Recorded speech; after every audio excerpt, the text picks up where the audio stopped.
shares are being forfeited. Right? No, because obviously no one thinks about that. No one wants to give up that, right? So Admon Omer, Nilef Lo B'Shar. Admon says, look, since we have to use logic, figure out what is the shortest way to get into this field, and let's assume that was the previously established right of way. The Chum say no. Yifna Lo B'Derech B'Mei Amana or Yifrach Ba'adir. You have a choice. You have a choice. Either go ahead and pay top dollar whoever's willing to negotiate with you, or fly. Or fly. Right? In other words, right? Okay, right? Or fly. Figure out a way to fly. Right? So again, this is actually come say, listen, Ruben, you went overseas, you lost your information. The burden is on you. So pretty much, again, no one has to do anything for you. So you're gonna have to figure out a way to negotiate the top dollar right of passage. That's analyzed. So my kind of Drabana, Shabbos Drabana, because I understand what's the logic of Drabana. It's able to say, he's in Drabana's position doesn't seem to make sense. If there's one thing it's not what? It's not what? Ruben had a right of way. Had a right of way. Right? Listen, I'll tell you something. Right of way. Even today, I know this is about the right of way agreements are like, you think it should be the simplest part of a real estate transaction. It's incredible how complicated right of way agreements are. It's fascinating. In any event, so the says, as far as I understand, obviously he has a right of way. This was his field. He used the field. He was getting in and out of the field, so there was a right of way agreement. So Admo is saying, listen, logically, he's going to take the easiest path. So just assume that's the path he had. What's logical for Rabbi? You know, Rav, watch this. Don't shake it to us. I gave it away a little bit. I'm sorry. Should be do our God of the Adam I gave it away. In other words, this is a landlocked field. There's 4 different people. So they say, what's the problem? What's the problem? The problem is that you can imagine what really comes back. Everyone's a shalom away from the Kiddush, made the Kiddush, it's so beautiful. And then he goes to everyone. Was mine by the way to you? No. Right there for 2. No, you're either 3, 4. So we'll say the problem is each has the ability to deflect it to the other. So this is one of these interesting cases where we know a right of way exists, but we then can't figure out a way to enforce it against any one particular party. By time of the Admon. If that's the case, then again, why does Admon say that Ruben is seemingly sees the shortest right of way? So you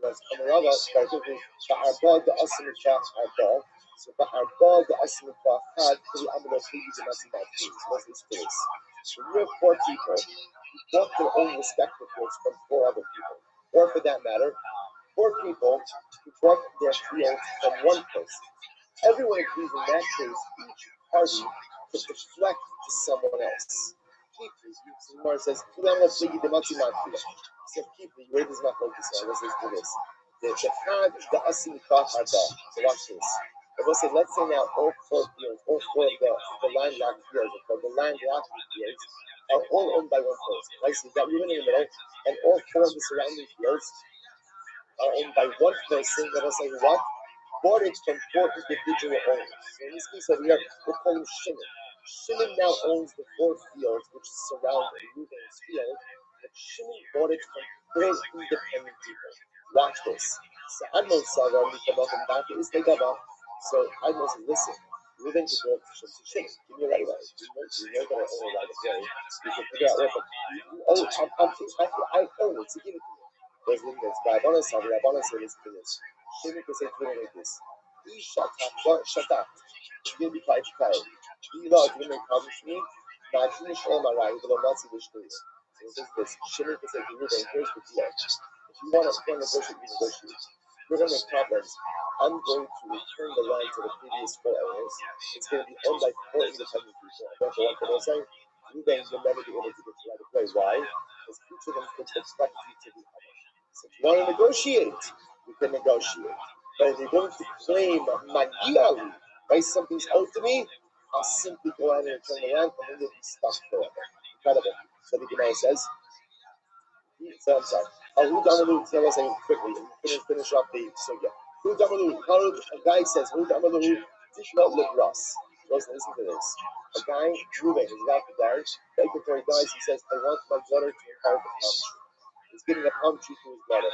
Also, Yasmin, so Ruben dies, and the sons went ahead and divided up the estate, but didn't give the palm tree to their daughter. אז יוסף פלוג וחזי לא יאבד תיקה. עכשיו יוסף למיימר, היינו מסניסים. עכשיו Yosef wanted to say, "Well, I said, this is me as the Mishnah.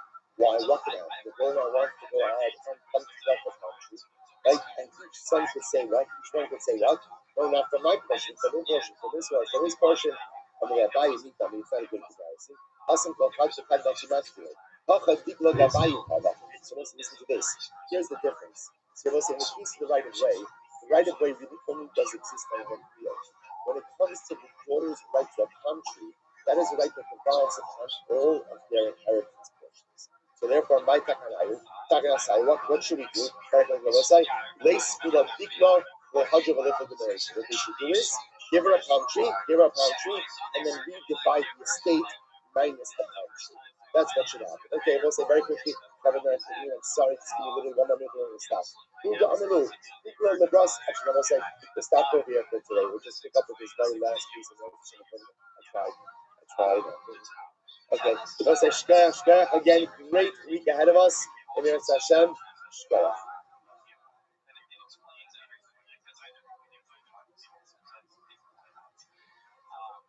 All right, come on, you have a great day, everyone.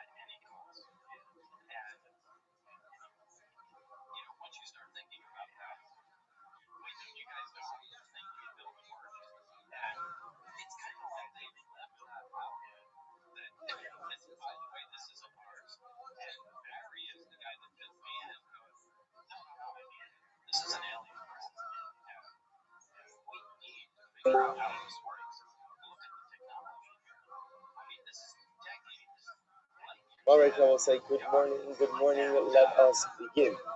Hashem, a great is it for us to enter into our last week of the Sefes Ksubas. I want to go ahead and begin by thanking all of our sponsors for this morning. To thank our Talmud sponsors for the month of Tishrei, to thank Dr. Linda Weinberg, Sarah, Nikki Flats, Julia, Rina, and Eve, loving money, dedicating short this month, loving money of their husband, father, and leader, Dr. Paul Weinberg.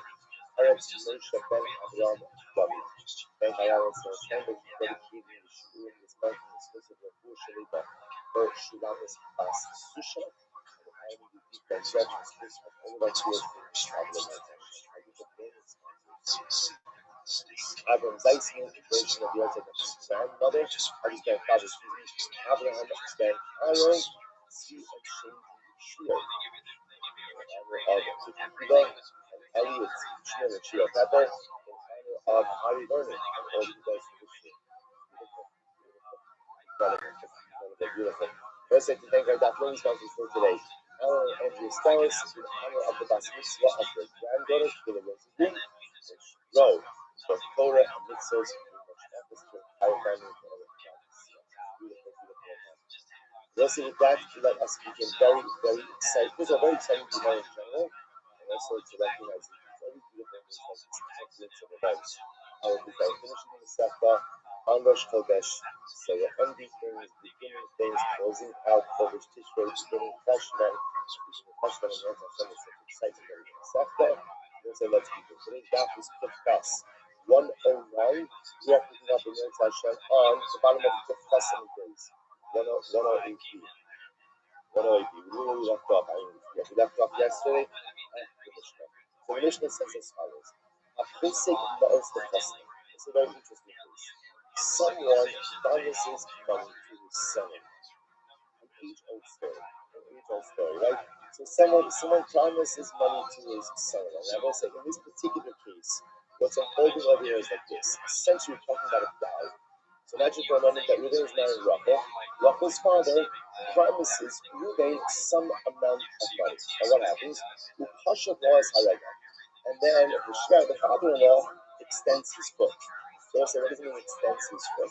So again, extends his foot means the father-in-law doesn't pay. So Rachel's father doesn't pay the dowry. Now look at Rashi. Kasher Bas Haragan. Lashon Zayin Ba'amar No Age Sheinu Chash the Dvarim Tol Tit Sha'al Gabi Rabu. The rest is interesting. This Talmudic expression of extending your foot means essentially, I'm giving you nothing. Take the dirt that's on my shoe. Take the dirt. Now, now, in general, what this sounds like is the father-in-law is intentionally not giving his son-in-law the money. But the truth is, the priest doesn't want to be set up that way. That's just the way. That's what the Mishnah is saying. So, Poshalay is rather here. Take the dirt that's on my foot. I'm not giving you any money. What we're over here is father-in-law promised money, and now he's not delivering. So I'll say now the problem we're in is what Kiddushin has already taken place. Kiddushin has already taken place. So Reuven was already in Kaddish Rachel. The Yisurim has not yet been done. Father-in-law indicates that whatever the situation is, he cannot, he will not pay the money. What's that? What happens to the test? Patient action problem. Rosha, the Chachamim say, ultimately again, literally she has to sit there until her hair goes gray, which means she's stuck. Rachel's stuck. That, in other words, at this point in time, the control is in Reuben's hands, and either he can make a choice to marry her, right, or ultimately just wait and do nothing until her father pays back. After all, again, there was an agreement. There was an agreement that was made. Rachel's father is not honoring the agreement. So again, moving the law to a holding pattern for his father-in-law to his agreement. Adnan says, before the Ishatoma, Rachel is safe to Reuben. So Amnon says like this. Rachel could say to Reuben, listen, I Rachel was what we promised you money. I found you promised you money. Then you can hold me over my head. If you can hold me over my head, then you can essentially, hold me in this marriage until either I pay you or until I pay you. But again, Achshav, Sha'aba Pasach, Nani B'chol L'Lassos, Okinos, Okidor. And she says, what do you want to do? My father comes to this. So you're going to hold me accountable. You're going to punish me for my father's actions. So Reuben, you didn't marry me, rightly so. Or divorce me. So Rabbi says, I'm Rabbi Hamiel, no, I need to write. Hamiel says, I think I know this correct. So the Rabbi says, fundamental mathematics. Once again, just to reframe the case. So Rachel's going to get married to Reuben. Rachel's father promises Reuben $10,000. Right? That's the agreement. That's the dowry. Reuben does Kiddushin. Now, father-in-law says, I'm not giving you. I can't give you. I won't give you. Whatever it is. The point is, he's not giving. So now, I'm saying, Reuben has every right to essentially hold Rachel in this marriage until her father decides to pay. So her father decides to pay, and ultimately, if he doesn't pay, so then Rachel's going to grow old and sleep. But Kiddushin, Adnan says that's not right. It's not right. Like ultimately, I never said about it. Even if someone, I'm not necessarily saying it's right. They're kind of just saying it's legal. Because this is technically a legal request that he has to force his father-in-law's marriage. So Rachel says that. So Adnan says that Rachel can say to her husband, "That's not right. I didn't enter into this agreement with you. My father did. Why are you punishing me for the default of my father? Listen, don't keep me in limbo. Either marry me or divorce me." Yochanan Zakai, I think that will tell us how. Let's go. So now speaking to Lord Yaitana. Mishnah does not reflect the view of the following. As a which we don't know about. So fascinating. It's the same law. I'm Rabbi Yossi Rabbi Huda. Lo neflik adon becoming ala posik lois the fasting. The kasher was halayan. She only kisha kama abba pasat alai ma ani yechova lasos. So it's very interesting. A different twist over here. In this place, they're quoting the same case. But in this case, Rabbi Yossi, Rabbi Yehuda posits that every one of these, in a case where the father is defaulted on the agreement he made, that Reuben can't hold Rachel hostage. That Rachel has every right to say, I didn't default. Either marry me or divorce me, but don't keep me in this state. Sa'amah definitely. So there was an afresh Chachamim and Amor. Asher Koske He Alatzna. I will say in the Bryce's version, when the father defaulted, everyone agrees that Reuben can't hold Rachel. I just really need to say this. Everyone is going to agree that on a conceptual level, a man should never hold his right in a marriage. Right? That's never something that Chazal love. Why Hakadosh Baruch Hu created the system of people in a way it seems to give the husband much more power, seems like even absolute power. I don't know. That's a question that we don't ask. I have to ask Coach Baruch that question. I'm trying to do it. But Eliyahu will come. Eliyahu will explain to us why the halachas of peace seem to really be heavily slanted. Give the man the power. But again, this is a legal discussion. So legal discussions sometimes do not. Some we all know this that we teach this to our kids. Just because something is mutter, right? Just because it's permissible does not mean it should be done. So again, we're talking about what's permissible, right? So Hachamim say again, it's permissible for him to use the marriage as leverage to go ahead and extract money from his father. It's legal. It's legal. Is it right? Is it right? It's not right. Of course it's not right. It's just important to understand that. So I know everyone back to some of you just think like as you get older, especially you know that even when everyone knows something, it's still important to say. And I say, by the way, this extends, all in it, business, the dissolve of marriage, again, should never ever be used as leverage. Again, should never be used as a leverage, right? To extract something that a husband, right? It's not what Chazal, it's not what both it's not what Chazal wants. And the truth is, nothing good ever comes from hurting another human being, and nothing good ever comes by using halacha as a means of extortion. Okay, but back right, so again, the Brisa has a different view on this, right? So in the Brisa's version, that Chachamim and Admon both agree that Allah Mesa, where it was the father who made the financial arrangement with Ruben, and now the father defaults, or I was again, default doesn't pay whatever it is. So everyone agrees from the Yehuda that Allah Mesa, Rachel says to Ruben, you marry your person, but you cannot keep him in this state. So what's the machlokes? What's the machlokes? Asher Pasku Fi Alatzma. What happens if Rachel promised to leave him money? Right, so before they do Kiddushin, Rachel says to Reuben, listen, be Mekadosh me, and if you're Mekadosh me, I'm going to give you $10,000. Okay, so now what happens? Reuben's Mekadosh Rachel, and then what happens? Rachel doesn't pay.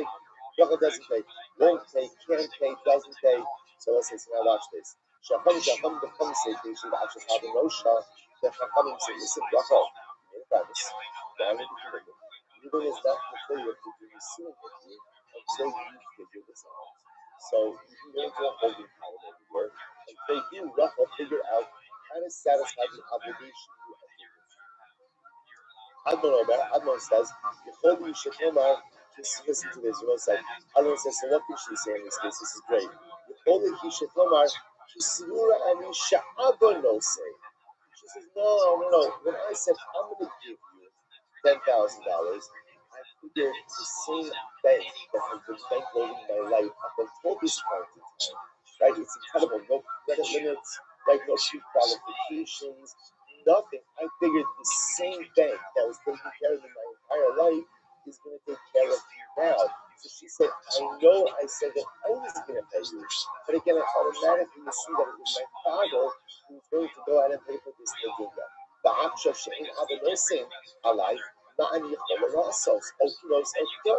she says, what do you want from me? I guess, in other words, what Rachel says, is, I'm not focused. It's difficult over here. I never had the money to back up this promise, right? I never had the money to back up the promise. It was always going to be my father.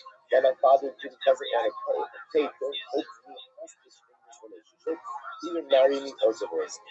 So I say, so I just want to point out over here, so you learn now explaining that there's two versions of this machlokes. In our Mishnah's version, right, the machlokes case is where the father of the bride, the father of Rachel promised and then doesn't pay. Chachamim say, okay, Reuben can wait, Reuben can do that, Reuben won't go hold the father until the shver pays up.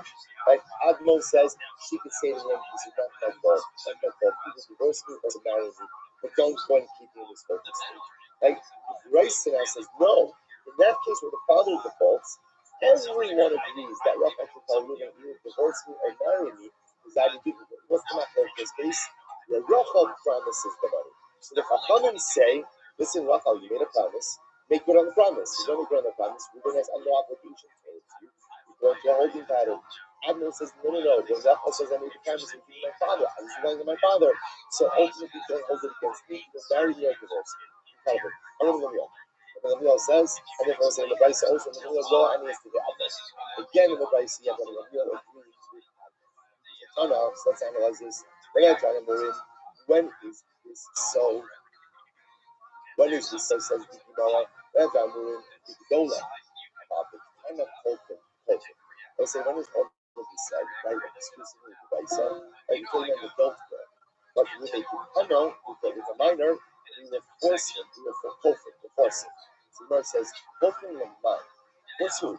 Force who to do what? If ultimately at the end of the day we come out forcing the father to pay off, so they say it makes much more sense to force the father in a case of a shola than it does to force him in a case of a kid. Why? Promised money. Right, that always promised money to Ruben. That's the alaha's weight of that promise. It's not there. That's what it kind of means. So if you think about a case where you're forcing the father to pay up, it makes more sense to force the father to pay up in a case where he's stolen the other, made a commitment. So the Gemara says, you know, they play by it. Ella, I'm rather hoping the foul you can get. And the Rabbi says, no, what it means is you force the husband to do the get. So they say, I don't think that's what talking about a case of the Kitana. So the husband would do the Kitana. And the commitment of the Kitana, ultimately, they're going to not argue. If I don't feel like in a case of the Kitana, will force the husband to do the get. We'll see how that plays out in the Rambam just a little bit. All of these people know this is the case. Come back and so let's finish this piece. How can we go back to the Rambam? So this is this. So Amar Yitzchak ben Elazar Mishul B'Chizkiah. Come back and tell me the law and yesterday Adon. So we're going to say now we're going back to the Mishnah. Any time that you find that the Gamil says, right? Any place where you find that the Gamil said halacha follows Adon, halacha can also. The halacha indeed follows. Only Rabbi Rothschild. Even if it's Raisa. It's actually the Raisa just in the Mishnah. Now we're saying whenever the Gamil said the halacha follows Admon, the halacha follows Admon. So is that true just in the Mishnah and the Brisa as well? Did I say just in the Mishnah? Listen to what I'm saying. I said any place means what? A Mishnah or a Brisa. Any time that the Gamil says the halacha follows Admon, the halacha follows Admon. Incredible. I'm going to say I'm going to Beige from halacha Yotzevel. Right, ultimately, so listen to this. Now, the serious again, the Rabbi, in the two situations, ultimately again, where based on Shana Hanan Yotzevel, right, the Yochanan ben Zakkai said that halacha follows Hanan, Shiva Dom Shana Admon in halacha Yotzevel, but ultimately again, the 7 cases where Admon said the halacha, and the Gamil said that the halacha like Admon, the halacha does not follow Admon. So right, what does this mean? Give him nothing for that. Shnei Dom Shana Hanan halacha Kimoso Yotzevel. So it's means like this: the two halachas that Hanan brought down, and ultimately again, Yotzevel, those who must be like Hanan, the halacha follows them. Shiva Dom Shana Admon in halacha Kimoso. And if Yotzevel, of the 7 cases that are brought up in the name of Admon, the halacha neither follows Admon, nor like the one to be must be like Admon. I don't know if he's talking about the Shia. Welcome, Shemar, of the Gamil, Ron, as the Admon. We just said before that any time that the Gamil said, I see the words of Admon to be correct, that the halacha follows of the Gamil, the halacha follows of the Gamil, Admon, and those who pass by, the halacha is what it said.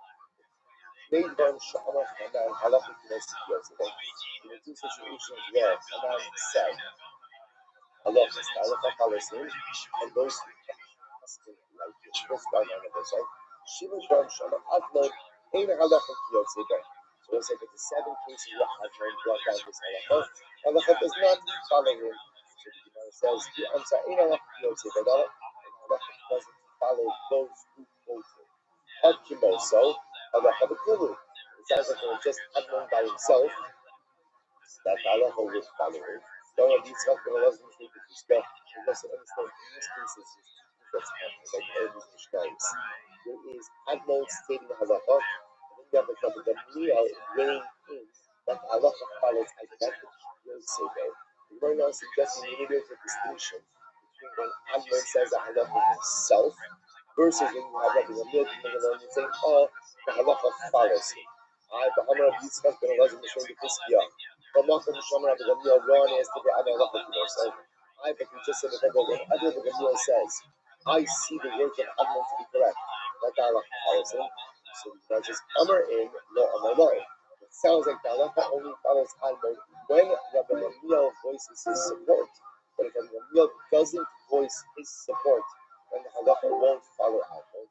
Halacha goes on is to say, Shnei Dvarim Shamar Hanan Halacha Kimosef Yosef. That is what it is to say. In the two situations, the two things that Hanan said that the halacha got. In the two cases where Hanan quoted the halacha, Yosef others supported him. Ultimately, again, halacha follows. Shiva Dvarim Shamar Admon Yeshman Shalacha Kimosef Yosef. Yeshman Shein Halacha Kimosef Ela Yosef. But by Admon, there are some situations where halacha the man said halacha will follow him. Other times that the halacha will only follow him when he's quoted in the name of others. When we come back of Shana Gamliel, Ron is David Admon, halacha kimoso inacha. There wasn't any place Rabbi Gamliel said that halacha follows Admon, the halacha follows Admon, but not necessarily in the other pieces of that. So they say, so the Gemara is essentially just trying to go back and forth and we find the principle that can apply to the rulings of Admon and Hanan. As I said, we're going to see the halacha of myself. There is no overarching principle. In fact, each of these cases are referenced independently. We're going to see this order. So Rabbi said, halacha of myself, let's close out the sugya. How do we pass together? So this is really a great case. Money's promised, and what happens? Money's not paid. Now the only problem is, at the time of default, what's the status of the marriage? The status of marriage?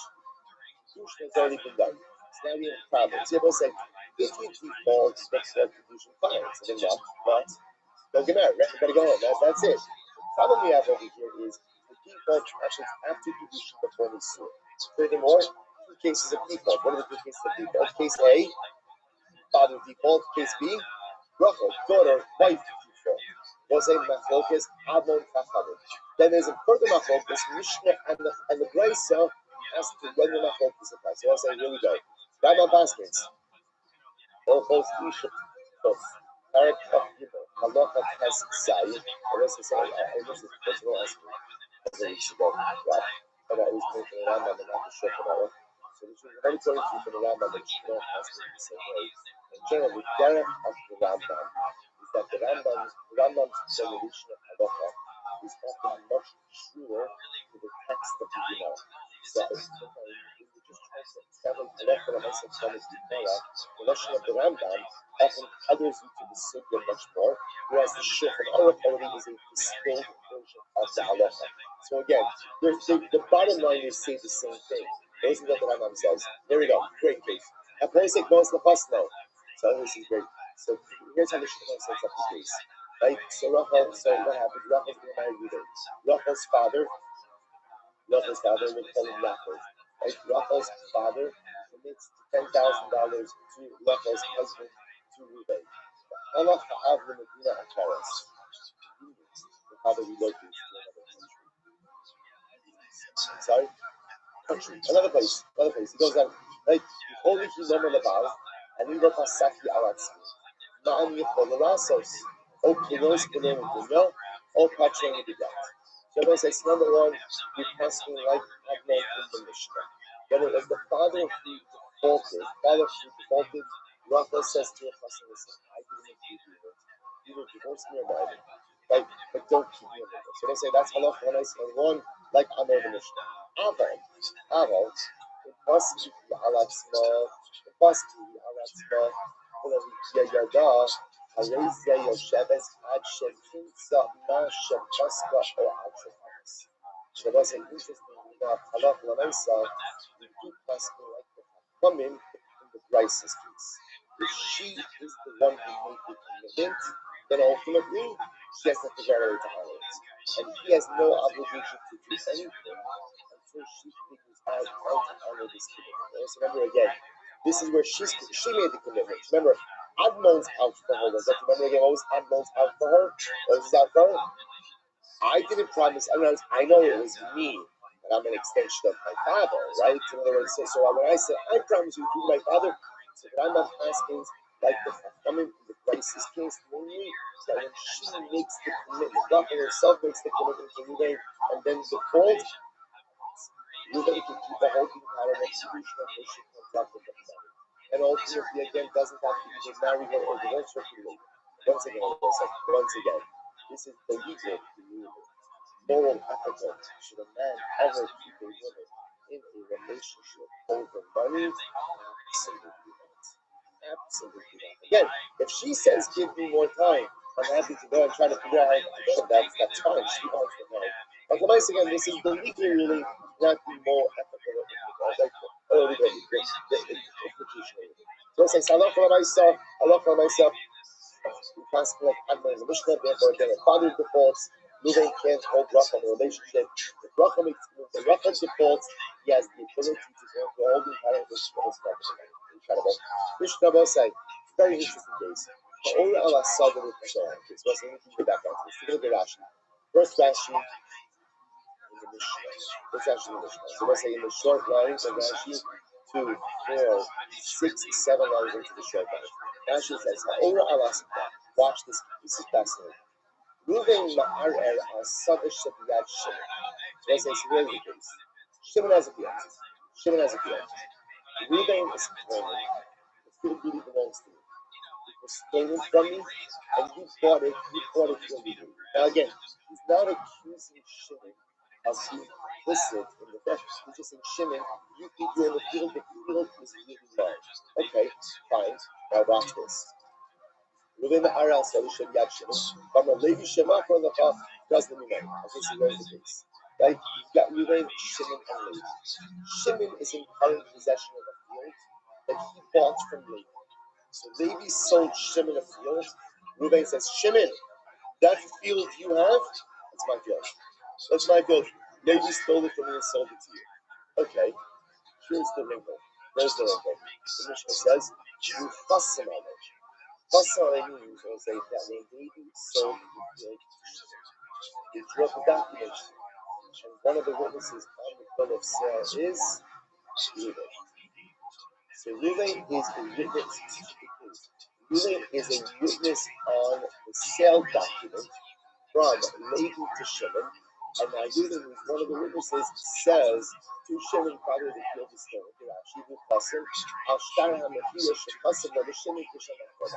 So we'll say something now. Obviously, like, what's going on exactly? Right, so Ruvain's claim.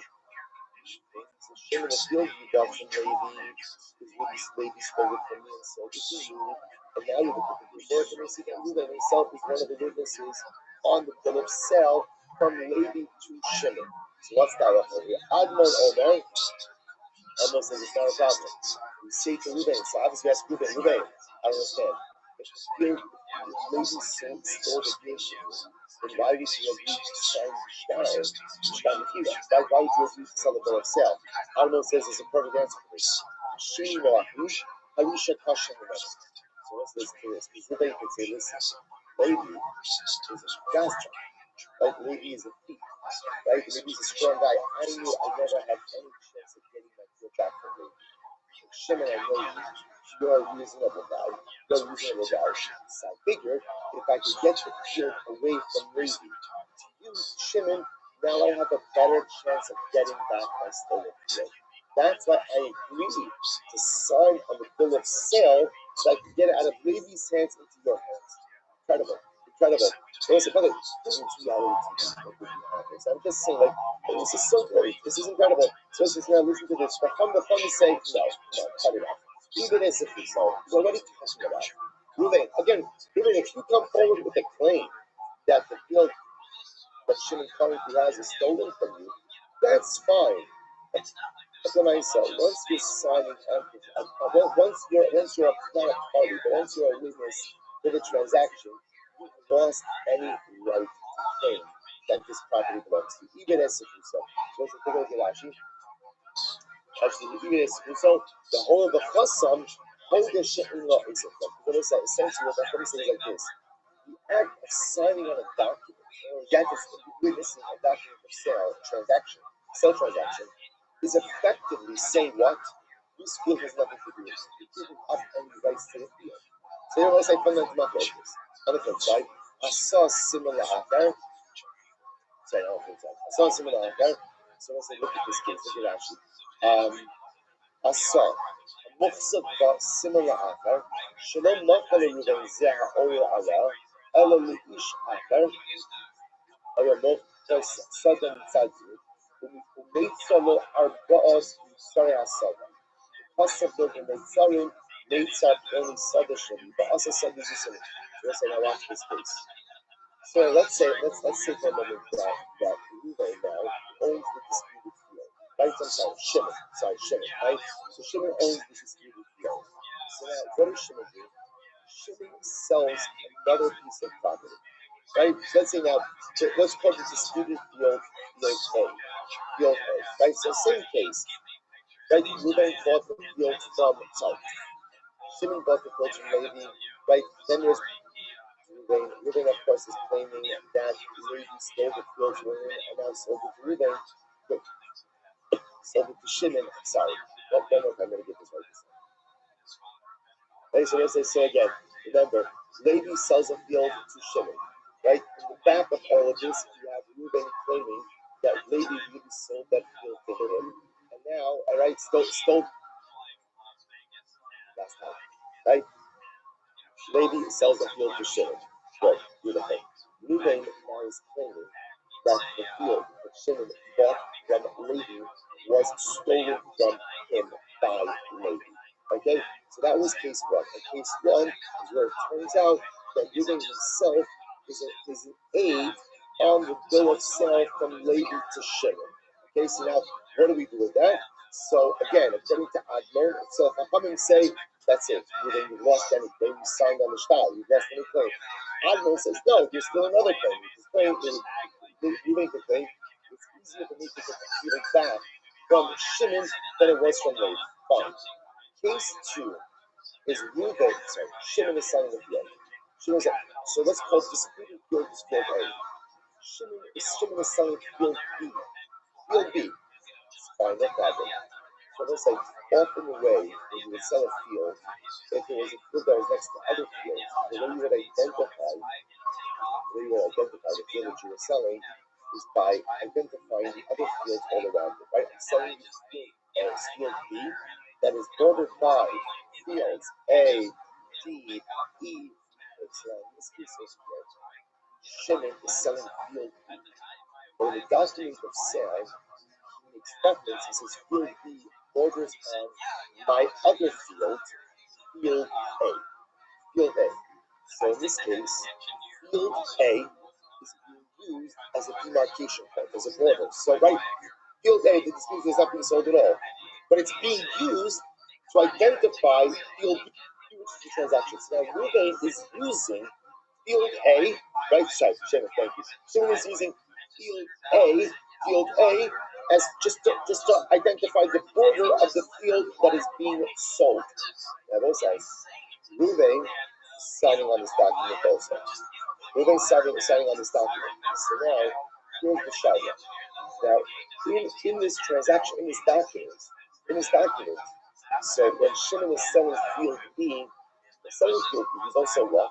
So to speak, solidifying his ownership over field A, because he's using field A to identify one of the borders of field B. Ruben, who's claiming that this field A was originally his, is signing on this document. So now Bill says, now what's going to happen after this is over? So now Ruben is going to want to come back and say to Shimon, by the way, field A is mine. It was stolen from you by Levi who subsequently sold it to you. The Mishnah says no. I saw Simon, the Acher, he made us. At the end of the day, even Admon agrees, which is interesting. Even Admon agrees in this case, that once Reuven signed on this type of star, which used the contested field as a border for the field being sold, everyone agrees that Reuven has relinquished any further rights to claim at the field this is. Okay, interesting. Let's go. I'm Rabbi. Okay, let's go back to our first case. Great. Let's go back to the first case. Please go.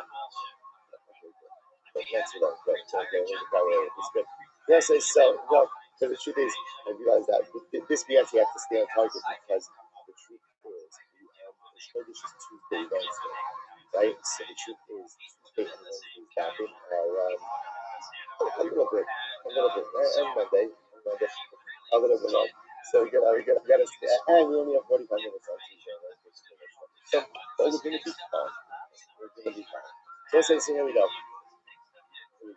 We'll say, so he goes, oh, by advices. We'll say, now we're focusing on case number one. So once again, let's just get back to case number one. Right? Shimon purchases a field from Levi. There's a document, right? And the document says that Levi sold the field. Shimon, one of the witnesses is Reuven.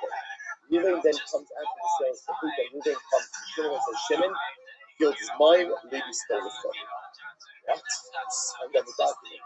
So again, Chachamim say, sorry, Reuven, you no longer have any claims because Halakha myself, you signed on the document. Sorry, you're a witness. We're done.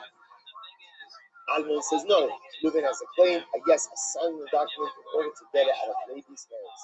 Your hands, Shimon, because I felt I had a better chance with you of getting back to my land. Fine. So now Ba'ai says, Lo Shano Ella 8. That's only true. Like all of this is only true. If Halakha myself, Reuven signed in order to not focus, is only if Reuven signed as a witness. About Dayan Lo Uday Passes. This is possible. So let's say this is really incredible. So if Halakha myself, Reuven served as a Dayan, judge, everyone agrees that he still makes the choice of best, even though he was the judge over the best. What is that? Why do you need a judge in this case? Look at that about Dayan. Shehuvish Dayan, if you're in the final, Mishpat Fiyum Shtaris, Shaidim Bain, and you have Sabyadam. Dayanim Kelsish, Dara Dinam Nafta Kabana, Basidio Sadia, Hasima Zaya, Bashim. So let's say, watch this. So let's say again, they come to base it, certified document. Fiyum Shtaris, scoping out certification of documents, person over again. What is Fiyum Shtaris? The danger of documents. On one end, in Halacha, document, there's another signed star. So that's incredible. The problem is, somebody go ahead and forge. Right? Did you forge a star? You forge a star? Sure. So there's a concept of star certification. We call it Fiyum Shtaris. What's the process of Fiyum Shtaris? You bring your star to Beis Din, right? The Beis Din takes a look at it. The Beis Din brings in testimony, or brings in the witnesses, certify that is that is their signature. You write a little pen click, right? You write a little piece either on the document itself or the tax document, and done. The star is certified. So this is incredible. So Abai suggests like this. The Machlokes Almon and the Chachamim in the first case of the Mishnah. Wherever Reuven signed as a witness of the transaction, it was a diet on the basis that certified the document that does not erode his ability to later on claim that the field was stolen from him. Why are they saying? This is actually fascinating. We're telling that the field, Ein ha'edim posmi ala shtar ala imkin karur. Ava on the base, Ava ha'dayonu posmi Ava kishalo karur. They'll say, actually, it's incredible. When you witness a transaction, like when you sign as an aid, they'll say, what are you signing on? What are you signing on? You're signing on the validity of the transaction. Like that's what you're signing on. That I witness this transaction. This transaction is binding, valid, and legal. When you're a dayan for Fiyum Shtaris, they'll say, what are you certifying? What are you certifying? Signatures. You are not certifying the transaction. In fact, the dayan, sometimes like Fiyum Shtaris, the dayanim aren't even reading what's in the documents.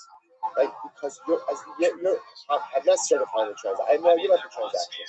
Fiyum Shtaris is there just simply to certify the signatures on the document itself. But it has nothing to do with it. It's so fascinating. So fascinating. So you could have a situation of Kim Shtaros, which makes sense, almost because otherwise, Kim Shtaros requires a wholesale of the transaction. Then what's the point of the shtar? And what does the shtar do? The shtar, right? The agents on the shtar locks in the transaction. Kim Shtar certifies the signature. So this is incredible. So let's say in a case where Reuben was a dying for Kim Shtar. So now let's play this out, right? So Levi sells a field to Shimon, and then what happens? They drop a document, and now they want to bring the document to Beis Din for certification. Reuben is one of the Dayanim on the Beis Din to certify. Right, Reuben's Beis Din certifies the document, and then after it's certified, Reuben says to Shimon, by the way, the field is stolen from me. Everyone agrees in that case, Reuben has a valid claim. When we say Reuben has a valid claim, obviously saying something is stolen from you is not a claim.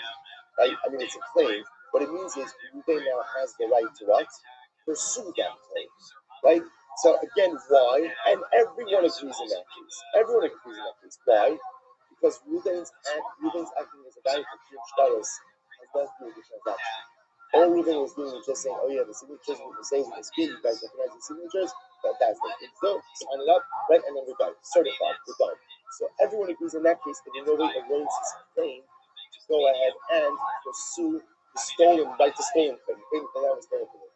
Masha'in came when he's a witness to the actual transaction, sale from Levi to Shimon. In that case, again, part of signing on a shtar is what? You are claiming the transaction itself is valid. When you say claim the transaction is valid, you can't go ahead and not claim that same parcel is taken from you. Admon says, yes, I can. The transaction was valid. In other words, yes, Levi sold to Shimon. So at the end of the day, it's valid. Good. So says the Gemara. I saw a similar offer, especially the next case the Mishnah was. So I remember again. Right? So same case, but let's say not that same case. In this case, Shimon the purchaser, purchased confessed the property with all of parcel A. Shimon is selling parcel B and uses parcel A to identify the borders of parcel B. Reuben himself signs on that shtar as well, and that is what Reuben sells on that shtar. The Mishnah says everyone agrees that after he sells on that shtar, he no longer has the right to pursue anything that belongs to him. A parcel is stolen. Not by a no show Allah.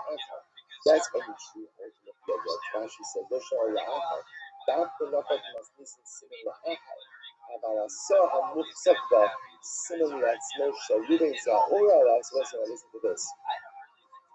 That's only true when what? When Shimon is selling the parcel to someone else. What happens if Shimon is selling the parcel to Reuben himself? Shimon is selling parcel B to Reuben. And what happens to be in that sale? Shimon uses parcel A, which is the contested property, as a border identification. But ultimately, in that case, even though Reuben, right, yes, even as Reuben did not go ahead and lose out on his ability to reclaim parcel A. Why? The Amal, either of delay, as he would say, if I would not agree to this, they have a masculine language. But ultimately, again, Shimon would not sell me the property. In other words, I say, the concern over here is that if Shimon knows that Reuben is going to be claiming parcel A, he's going to be reticent to what? Sell a parcel B. So Reuben wants to buy parcel B. If I lodge my complaint now, then when I say I'm not going to get parcel B, certainly again, leaving aside parcel A, so the Gemara says, might you not tell me that? So what could Reuben have done? He violated the name of God. So maybe what Reuben could have done is that before he purchases parcel B from Shimon, put aside the list. So listen, I'll tell you guys, I'm purchasing parcel B from Shimon. In a transaction, Shimon is saying that parcel B, right, borders on Shimon's other parcel A. Guys, I just want to tell you, Reuben is saying like a sidebar. I'll tell you guys. You might also understand from him not saying anything else. He's not allowed to this transaction. Maybe that's what you should say. Make him no go, not fall. Right? Let him go. He says, yeah, that'll work really well. Have that is slave. Have is slave. This is your friend has a friend, friend of your friend has a friend. Which I will say is another way of saying, don't rely on anyone's confidentiality. Right? So the nice again, if Ruben says something sort of in confidence, so the witnesses, they're going to say something, and what's going to happen? It's going to cause the whole transaction that partially to fall to jeopardy. Good. You might say as follows. So the Kabbalah is like, Ahu Dasa similar Akar. So let's say this. In this case, so the piece over here is, so let's go back. So this is just a unique case over here. So remember, let's go back. The Mishnah said that in a case where Ruvain is now signs on a shtar, right, is a witness to a document, where Shimon is selling parcel B to another party, and in parcel B, he's using parcel A, the contested parcel, as one of the borders. And Ruvain signs on that document. Ruvain gives up his right to further to any more claim parcel A. That's only true that now Abai gives a qualification. That's true if Shimon was selling it to another party. But if Shimon was selling it to Ruvain himself, so Ruvain doesn't object to the use of parcel A as a border, that's because Ruvain doesn't want to fall into jeopardy the whole transaction. Fine. So I go back to the original case. Who does us in the So let's go back to the Mishka's original case. Right, so the Mishka's original case, so Allah I say now, the Ruvain is A on the star, where Shimon is selling parcel B, using parcel A as a border. So what happens? Here are the shepherds. So after the transaction happens, now what happens? So Ruvain claims, by the way, parcel A is mine. Parcel A is mine. And what happens? Shepard, then he died. Ruvain died. Right, so Ruvain died. Right? Ruvain died after raising the objection to the ownership of parcel A. Okay. What happens? The open trap. We'll say, so now again, so after Ruvain passed away, right, either Ruvain made provisions for this beforehand, there's a patron appointed, an apotropos. Now there's an executor of Ruvain's estate. Okay, so Asaf Apotrop from Rabbi, the apotropos came before Rabbi, Amarve, saw similar. So this is now what happens. The apotropos is coming. Why is he coming? The apotropos is saying, listen, before Ruvain died, Ruvain claimed that he'll pay for one to him. So the apotropos says, I am coming to follow up on that claim. I'm coming to follow up on that claim. Okay, so Abai says, listen, guys, do no thing. Listen, Krishna. I'm going to ask us similar Akar, even as Shikusar. We already learned this case. Ruvain signed onto this document where Shimon used DHA as a border identification for field deal. Which says once you do that, you go and you relinquish all of your rights.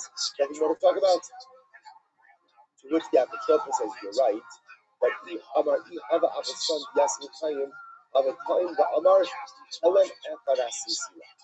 Very interesting. So let's say, so the apotropos says, Ruvain is still alive, and Ruvain would say yes. I signed on a document where Ruvain used DHA as a border for field deal. It's really the only thing I was agreeing to was that perhaps Shimon owns a narrow strip of field day. A narrow strip of field day. That's what he owns. So you can anyway, Shabir Ka'amet, so that's a good point. Rabbi Yochanan, so it's actually very interesting. That the claim over here is that Allah right? That if I go ahead, the Rebbe says, let's say I sold you a field, right? The field is mine, and the only thing I sold you in that field was a narrow strip. Such a thing could actually be made. So we're supposed to see what's happening over here. So in other words, Ruvain signed on this document that where Shimon was selling the field to other parties, Shimon was selling field B. The field B was sold with a border identification of field A. Ruvain signed on it. After Ruvain signed on it, the transaction happened. Ruvain said, by the way, field A is mine. It was stolen from me by Levi. After that, Ruvain dies. Apotropos comes along and tries to sell up the affairs of the state, becomes Rabbi, and the Apotropos listens. Ruvain claimed the stolen field was his. Rabbi says, that's fine. Yeah, there was his. that's fine, but it's a Mishnah. Right? So Ruvain signed on that document. He signed that document using the field A as a border to field B. He abdicated all rights to the field. To which the Apotropos says, no, perhaps if he was here, would have claimed all Shimon really owned in that field is just the narrow strip. That's what he is identifying as the border. To which Abai says, that's a good kind of. But Zil Hagli has ultimately again, you still should have to go ahead. So in other words, now Abai says the Apotropos, even if that's a good claim, that's fine, but you still have to leave in Shimon's possession a narrow strip. So Habi Alei, with Hagli. So we'll say, here's the problem. On that narrow strip, there was a line of palm trees, not a palm tree, which made that narrow border strip pretty valuable. So see what it says. So I don't know, you have a Abun Yasmitayim, have a Torin Ba'amar, Hazaki Balakati, this is great. Yeah, it's great trouble about it. Now the Prophet says, if Reuben was alive, he could claim why it's true that I sold that border strip back to Shimon. I then subsequently repurchased it. Abai says, which is off already shaka tablet, saying, good, but Rabbi Yochanan, in top, and the Amar Chazak, Mulakati, no, so they'll say, ultimately, again, Reuben I sold it, and I repurchased it, you believe. And they'll say, the reason that is because this is actually says, Pesha Asar, Pesha Hikya. In other words, the king said there's a side, look at Rashi, Naaman. Here's the case, just to get the business locality. Naaman, that Pesha Asar, Pesha Hikya, the Me'achashish, Eden Shaisa Shalom. So I will say, the king said the here is where, remember, Shimon sold the field, Levi sold the field for Shimon.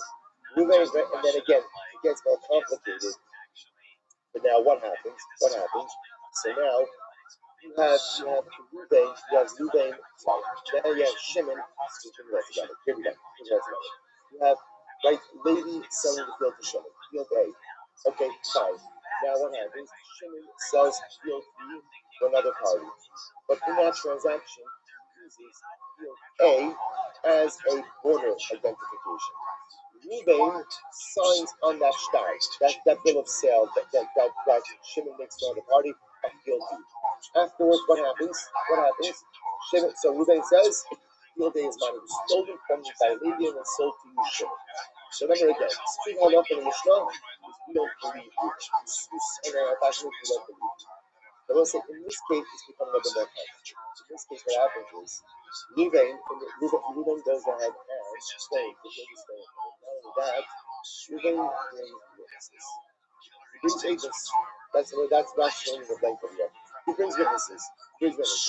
Now they say, after he goes in and brings witnesses, what happens? He dies. Okay, now what happens? Apotropos comes to Abai. Apotropos says,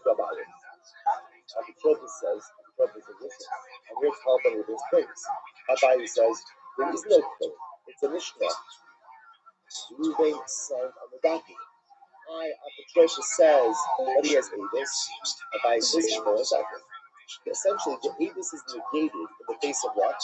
Reuben's signature. In other words, once Reuben signs on that document, he effectively stands away his rights. Here's the Apotropos says, no.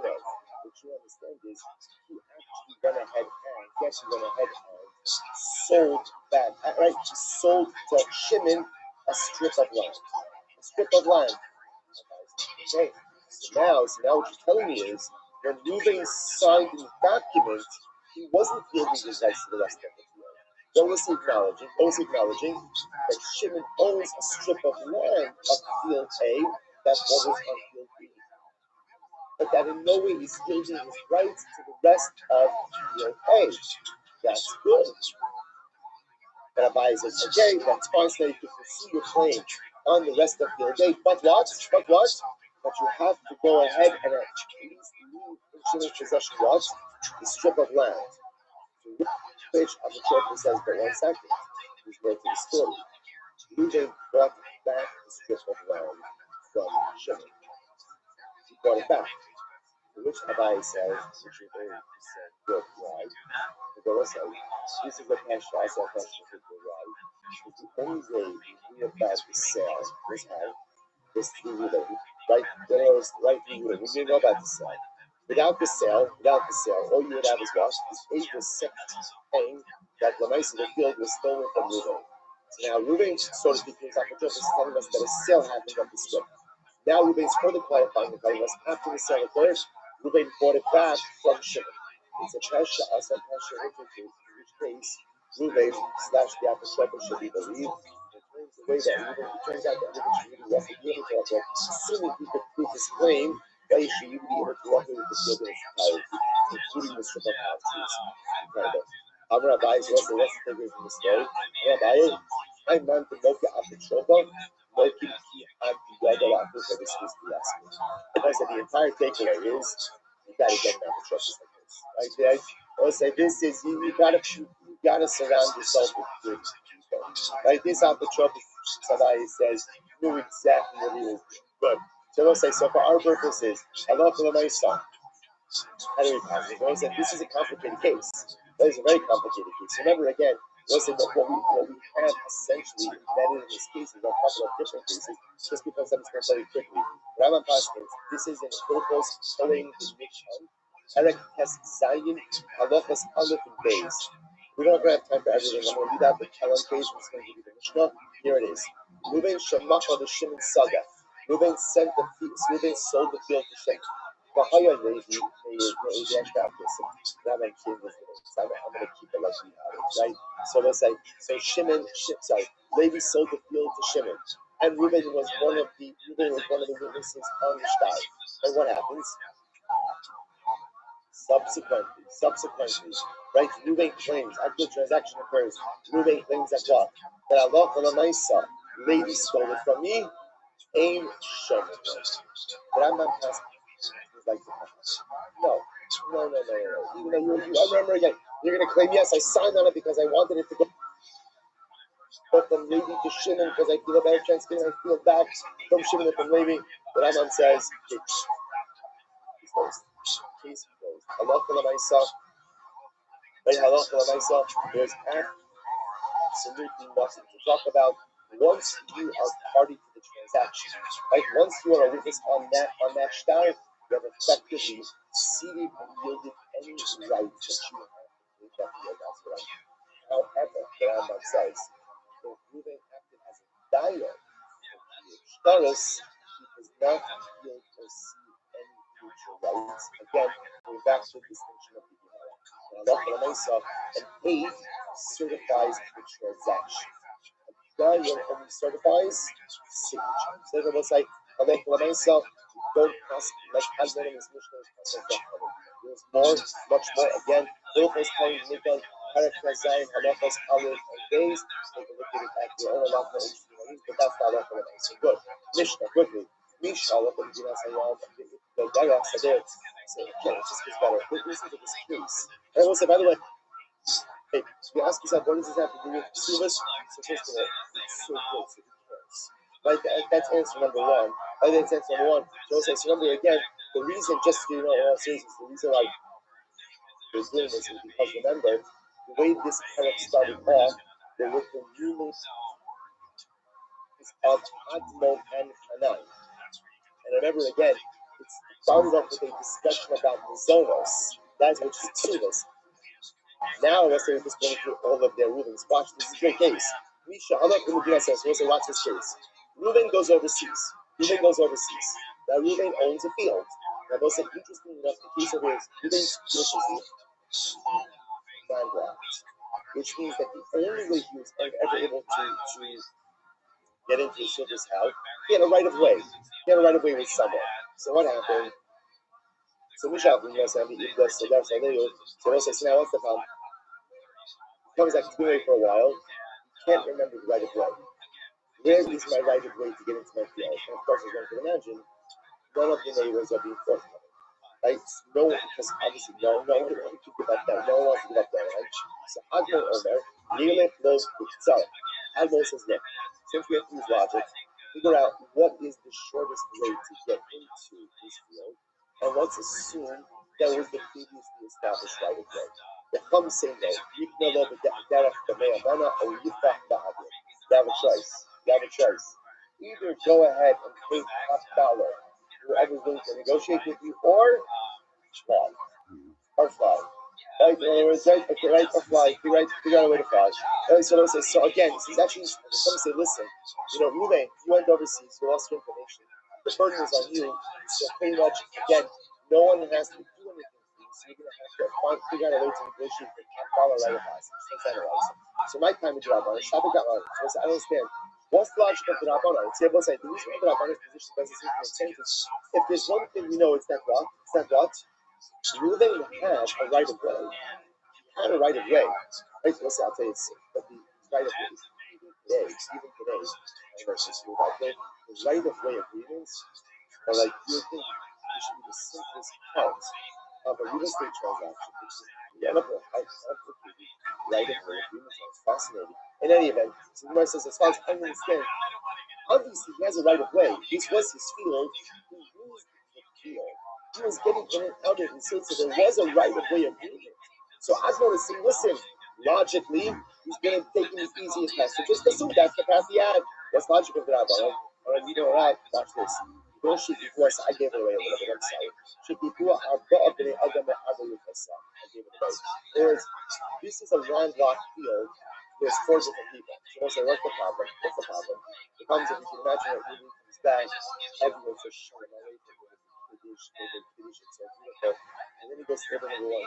Like, was my right of way through here? No, not here. Right, number two, no, not here either. 3, 4. So we'll say, the problem is, each has the ability to deflect it to the other. So this is one of these positions cases where we know a right of way exists, but you then can't figure out a way to enforce it against any one particular party. He hardly my time of the Admon. If that's the case, then again, why does Admon say that Ruben is sees the shortest right of way? And the Rava, very quickly, Ba'arbal the Asimikah Arbal, so Ba'arbal the Asimikah Had, for the Amalek, the Yujamatzi. Suppose this is when you have 4 people who bought their own respective goods from 4 other people, or for that matter, 4 people who bought their fields from 1 person. Everyone agrees in that case, each party could deflect to someone else. Keeply, Gemara says, so Keeply, where does not like this now? Let's listen to this. The Had, the Asum Bach Ada. So what's this? And we'll say, let's say now all 4 fields, all 4 of the landlocked fields, or the landlocked fields, are all owned by 1 person. Right? So you've got Reuben in the middle, and all 4 of the surrounding fields are owned by 1 person. But we'll say, what? Bought it from 4 individual owners. So in this case over here, we'll call him Shimon. Shimon now owns the 4 fields which surround Reuben's field, but Shimon bought it from 4 independent people. Watch this. So Admon Sarah Michamachim Dasha is the Gabach. So Admon says, listen, Reuben can go to Shimon. It should be a right away. You know that I own a right away. You can figure out what, but you own I own it, so give it to me. There's Rabbanan Sarah, Rabbanan says, listen to this. Shimon can say to him like this. Shut up. If you be quiet. You know, if you make problems for me, not you show my right, but I'm not saying this. So he says this. Shimon can say to him, here's the deal. If you want to negotiate, you negotiate. You're going to make problems. I'm going to return the land to the previous 4 owners. It's going to be owned by 4 independent people. And what they want for their side, Reuben will never be able to get you right of way. Why? Because each of them could deflect you to the other. So if you want to negotiate, you can negotiate. But if you're going to claim magiali, right, something's owed to me, I'll simply go ahead and return the land, and then you'll be stuck forever. Incredible. So the Gemara says, I'm sorry. Who Damalu, tell us quickly, finish off the sugya. Who Damalu, a guy says, Who Damalu, Tikla Libras. Listen to this. A guy, Ruben, is about to die. Right before he dies, he says, I want my brother to inherit the palm tree. He's giving a palm tree to his brother. Also, Yasmin plugged in by saying, Ruben dies, and his sons went ahead and divided up the estate, but didn't give the palm tree to the brother. Right? Also, Yasmin plugged in, Kasi lo yavlo kikwa. Rabbi Yosef Lememar, and you must listen. Rabbi Yosef wanted to say the nice and this is the Mishnah. Why? What can I? The Gemara wants to go ahead and come to that country, right? And each son could say what? Each one could say what? No, not from my portion, from his portion, from his portion, from his portion. I'm going to buy you. It's not a good comparison. Awesome for fight to fight about Timasculo. So let's listen to this. Here's the difference. So let's say in the case of the right of way, right of way really only does exist on one field. When it comes to the daughter's right to a palm tree, that is a right that devolves upon all of their inheritance portions. So therefore, my takanasai, what should we do? What they should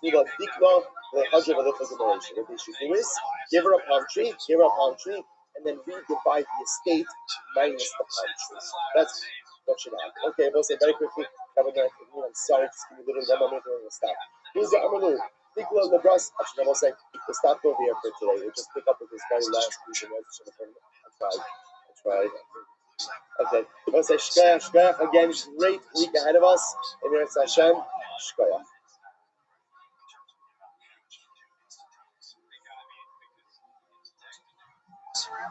All right, tell them another great day everybody. Discussions is these crowds that show up at these military bases and shut down all weapons.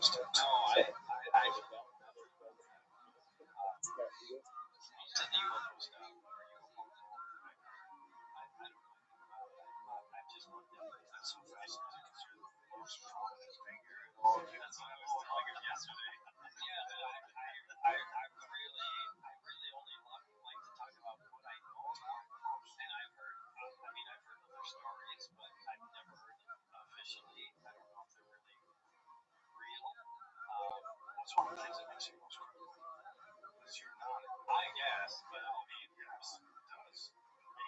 Because when people are like way too into it, they want to lean too much. Yeah. But no, I let you know these people. Yeah, but they were the first adoptees. I mean, to me, they're, I don't know who first introduced those to me, and I looked them up, and people said, do you believe them?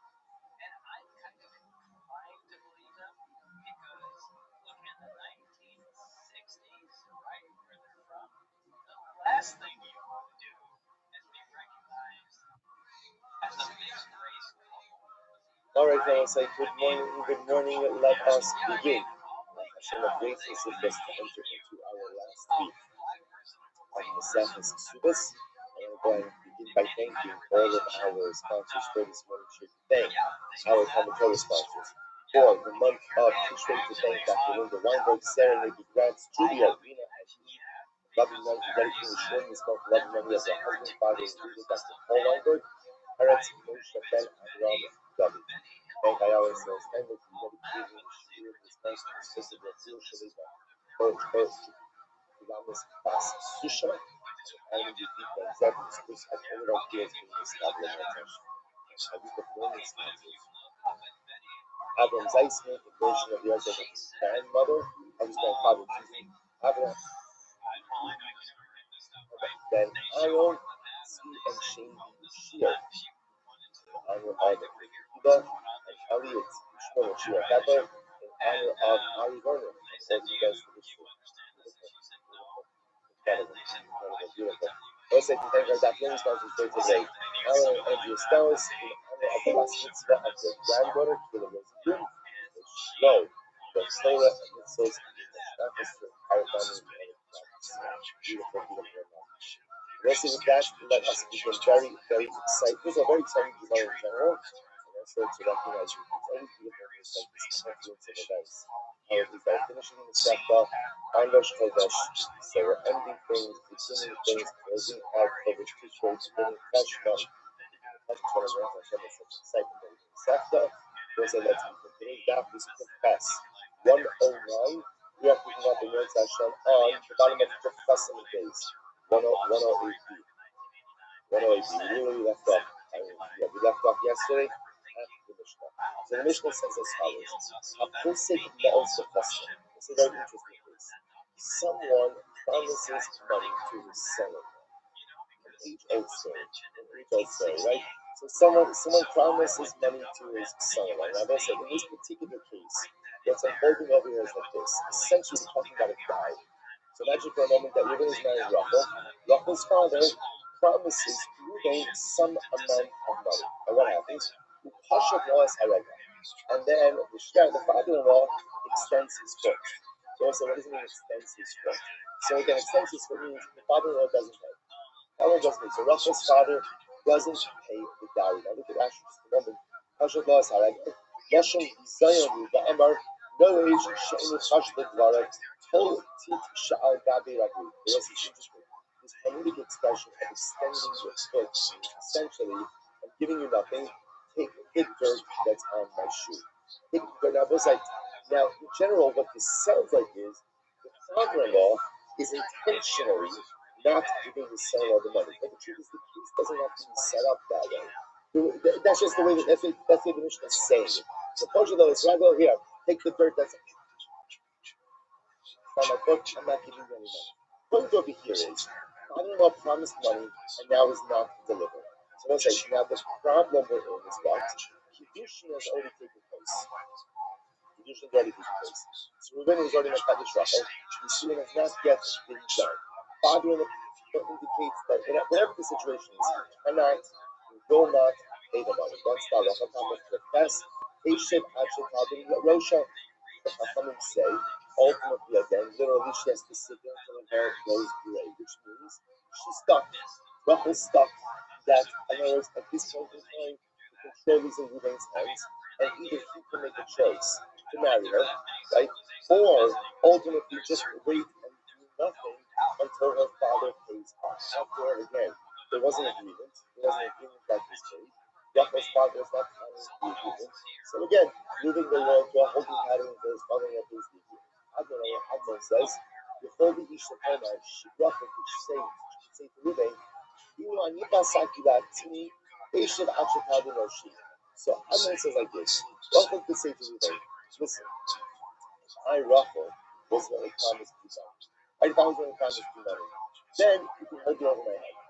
If you can hold it over my head, then you can essentially, hold me in this marriage until either I pay you or until I pay you. And again, Achshav, Sha'aba Pasach, Mani Yifel Lasos, Okinos, Okidom. And she says, what do you want from me? My father promised this. So you're going to hold me accountable, you're going to punish me for my father's actions. Reuben, you don't marry me, despite me sin. What do you want me? What do you want me? So if I say, so I'm Rabbi Daniel, no, I need to forget. Rabbi Daniel says, I think Admon is correct. So they probably said, fundamental machlokes. Once again, just to reframe the case. So Rachel's going to get married to Reuben. Rachel's father promises Reuben $10,000. Like that's the intimate, that's the dowry. Reuben does kiddush.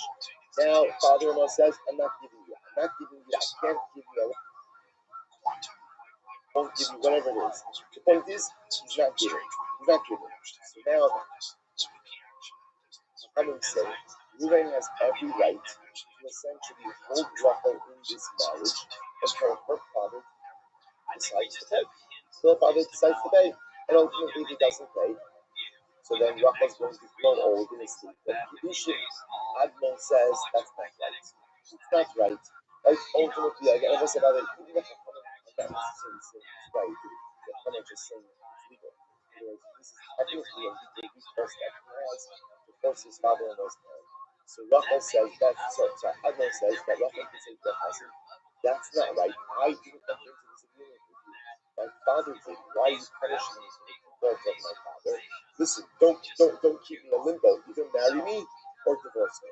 That guy, I think Allah has happened. Let's go. So now, this is the okay Our Mishnah does not reflect the view of the following time. There's a rich time. We don't know about it. It's a fascinating case. This time, I'm Rabbi Yossi, Rabbi Huda, no Neflik, Admon, the Chachamim, Allah, Kosek, Shvaos, the Chasna. The Pashat was Haragal, שיכול לפי שתאמר אבא חסק עליי, מה אני יכול לעשות? It was very interesting. A different twist over here. In this case, I'm quoting the same case. But in this case, Rabbi Yossi, Rabbi Yehuda, that everyone agrees in a case where the father defaulted on the agreement he made, that Reuben can't hold Rachel hostage in this marriage. And Rachel has every right to say, I didn't default. Either marry me or divorce me, but don't keep me in this state. So we're analyzing the whole case of Chachamim and Admon. Al shechoske hi al atzma b'chol. That will say in the Bryce's version, when the father defaulted, everyone agrees that Reuben can't hold Rachel. I said, but everyone is going to agree that on a conceptual level, a man should never hold his wife in a marriage. Right? That's never something that Chazal wrote. Why British Baruch created the system of in a way which seems to give the husband much more power, sometimes even absolute power? I don't know. That's a question. And you're going to ask. And that's Kosh Baruch that Kosh Baruch give money. And Your Navi will come. They will explain to us why the halachas of seem to heavily slanted to give the man the power. But again, this is a legal discussion. So legal discussions sometimes do not enter into arena of what is right. Right? We all know this that we teach this to our kids. Just because something is mutter, right? Just because it's permissible does not mean it should be done. So again, we're talking about what's permissible, right? So if we come and say again, it's permissible for him to use the marriage as leverage to go ahead and extract money from his father. It's legal. It's legal. Is it right? Is it right? Of course it's not right. It's just important to understand that. I know everyone does, but sometimes it's just like as you get older, especially you learn that even when everyone knows something, it's still important to say. I always say, by the way, this extends, everything. The person has the desire for marriage, but yet should never ever be used as leverage. Yet should never be used as a mechanism or a tool to extract something from a husband. Like, that's not much better for you. It's not what Chazal was. And the truth is, nothing good ever comes of hurting another human being, and nothing good ever comes by using halacha as a means of expression. Okay, but back to our idea. Listen, so again, the Maisa, Brisa has a different view on this, right? So in the Brisa's version, that Chachamim and Admon both agree that what? That Allah for the Maisa, where it was the father who made the financial arrangements with Ruvain, and that the father defaults, or almost again, default doesn't pay whatever it is. So everyone agrees, and from Israeli Huda, that Allah for the Maisa, Rachel says to Ruvain, either marry or divorce me, but you cannot keep me in this limbo state. So what's the focus? What's the focus? Al Shekhaskihi Alatzma. What happens if Rachel promised to leave him money? Right? So before they do Kiddushin, Rachel says to Reuben, listen, you mekadosh me, and if you're mekadosh me, I'm going to give you $10,000. Okay, so now what happens? Reuben's mekadosh Rachel, and then what happens? Rachel doesn't pay. Won't pay, can't pay, doesn't pay. So let's say, now watch this. Shacham, the Chum say, you should actually have no shal. The Chachamim say, listen, Rachel, you promise. Reuben is not going to tell you that he will be sitting with you until you figure this out.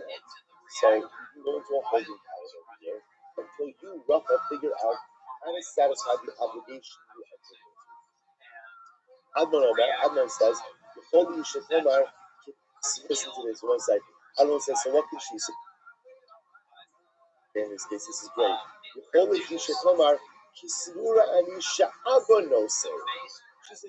When I said I'm going to give you $10,000, I figured the same bank that has been bankrolling my life up until this point in time, right? It's incredible. No credit limits, right? No pre-qualifications, nothing. I figured the same bank that was taking care of me my entire life is going to take care of me now. So she said, I know I said that I was going to pay you. But again, I automatically assumed that it was my father who was going to go out and pay for this medina.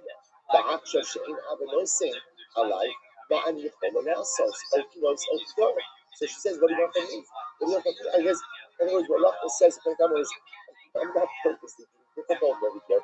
I never had the money to back up this promise, right? I never had the money to back up the promise. It was always going to be my father. Now my father doesn't want to pay. Okay, don't hold me hostage in this relationship. Either marry me or divorce me. So I just want to point out what you guys said. You know, explaining that there's two versions of this machlokas. In our Mishnah's version, right, the machlokas case, is where the father of the bride, the father of Rachel promised and then doesn't pay. Chachamim say, okay, Reuben can wait, Reuben can do nothing, Reuben learns to hold his pattern until the Shmuel pays up. Like Admon says, she can say to him, this is not my fault, either divorce me or marry me, but don't want to keep me in this holy state. Like Grace now says, no, in that case where the father defaults, everyone agrees that Rachel could tell Reuben either divorce me or marry me, is that he did because what's the matter in this case? Well, Rachel promises the money. So the Chachamim say, listen, Rachel, you made a promise. Make good on the promise. If you're going to get on the promise, Reuben has no obligation towards you. You go into a holding pattern. Admiral says, no. When Rachel says, I made the promise, you're my father. I was belong to my father. So ultimately, don't hold it against me. You're married me or divorce me. Incredible. I don't know the Gamliel says, and if I say in the Bryce also, in the Gamliel law, and it's to the Admon. Again, in the Bryce, you have the Gamliel agreeing with Admon. So Tana, let's analyze this. When is this so? When is this so? Says the Gemara. They say when is all of this said? Right, exclusively the Raisa. Right, you're talking about the adult girl. But with a Kipemo, with a minor, we will force him. We will force him. So Gemara says, "Hoping the man, force who? Force who to do what?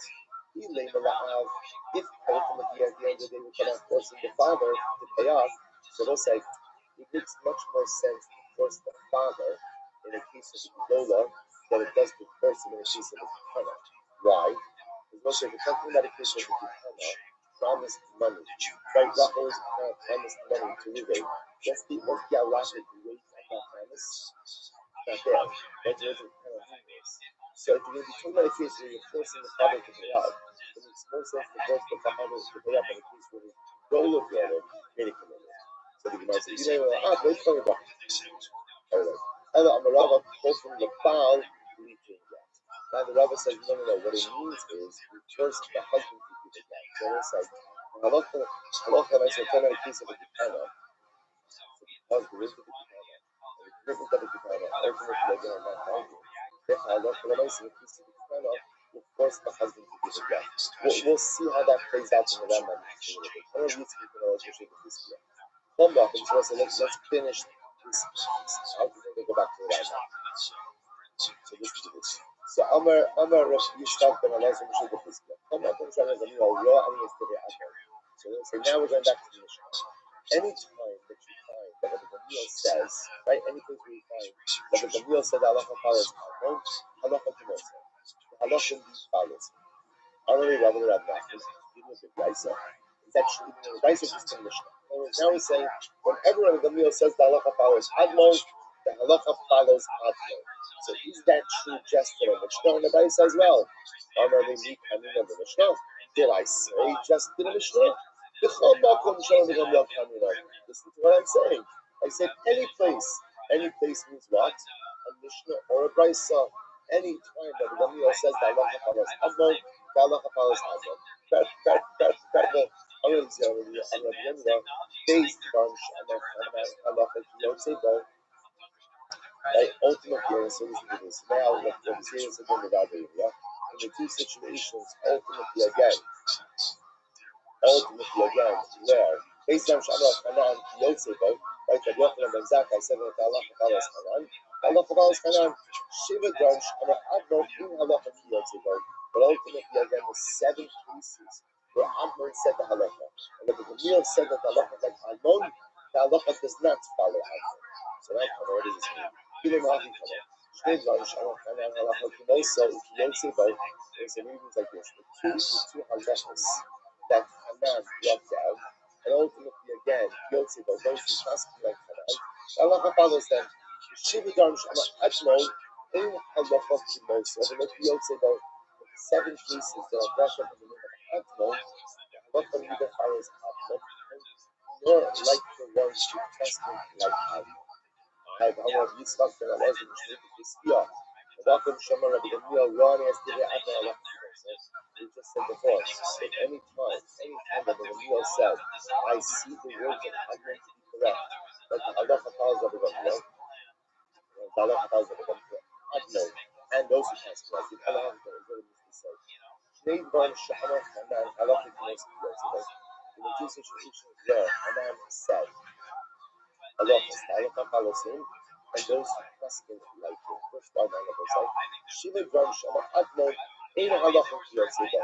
So we said that the 7 cases where Admon brought down this halacha does not follow him. So the Gemara says, I'm sorry, Ein halacha Kiyotzeba, the halacha doesn't follow those who quoted. Hakimoso, halacha b'kumu. It sounds like it's just Admon by himself. That halacha would follow him. But Rabbi Yitzchak doesn't speak with this God. So let's illustrate in these cases there's two things that's happening like all these mishnayos.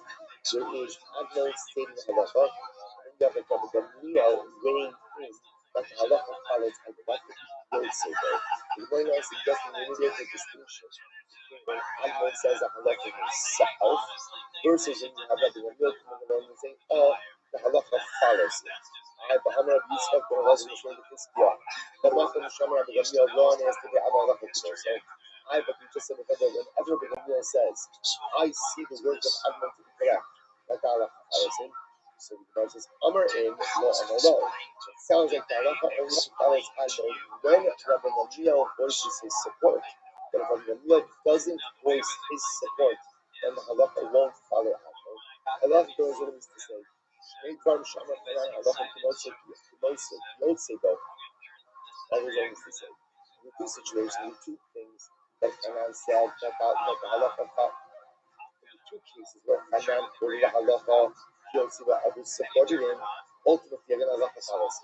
Shiva Dvarim, Shamar Admon, Yeshman Shamach Kimosik Yotziba, Yeshman Shein Halacha Kimoso, Elo Yotziba, the Chosi, but by Admon, there are some situations where halacha and halacha don't follow him. Other times that the halacha will only follow him when he's quoting in the name of others. When I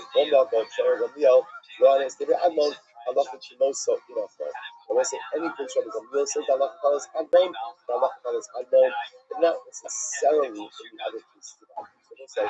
So the Gemara is essentially just trying to go back and forth to figure out the principle that can apply to the rhythms of Admon and Hanan. As I said, we're going to see the halacha and Isa. There is no overarching principle. In fact, each of these cases are reckoned independently, as we're going to see in just a moment. So Rabbi say, halacha and Isa, let's close out this sugya. How do we test for this? This really is a great case. Money's promised. And what happened? Money's not paid. The only problem is, at the time of default, what's the status of the marriage? The status of marriage? Kedushin has already been done. So now we have a problem. So you say, if you default before Kedushin, fine. So then what? Don't get married. Everybody go home. That's it. The problem we have over here is the default is after Kedushin before he's sued. Furthermore, 2 cases of default. What are the 2 cases of default? Case A, father default. Case B, brother, daughter, wife default. We'll say maflokas, Admon Chachamim. Then there's a further maflokas, Mishnah and the Brisa as to when the maflokas apply. So I'll say, here we go. Rama Bashins, Elchos Ishos, Parak Kach Gimel, Halacha Tes Zayin. The rest is I guess it's personal asking a couple of weeks ago. Why that is going around the Rambam and the Shulchan. So which is the money going to from the Rambam and the Shulchan asking the same way. In general, the derech of the Rambam is that the Rambam's conclusion of halacha is often much truer to the text of the Gemara. So I think when you're just trying to establish halacha and myself from the Gemara, the lesson of the Rambam often tethers you to the sugya much more, whereas the Shif and Aruch already is a distilled version of the halacha. So again, the bottom line they say the same thing. Those are what the Rambam says. There we go. Great case. Haposik most the Pasno. So this is great. So here's how the Shulchan says that the case. Right? So what happens? Rachel came married with Rachel's father will call him Yaakov. Right? Rachel's father commits $10,000 to Rachel's husband to Reuben. Halacha av Medina and Paris. The father relocates to another country. Sorry? Country. Another place. He goes out. Right?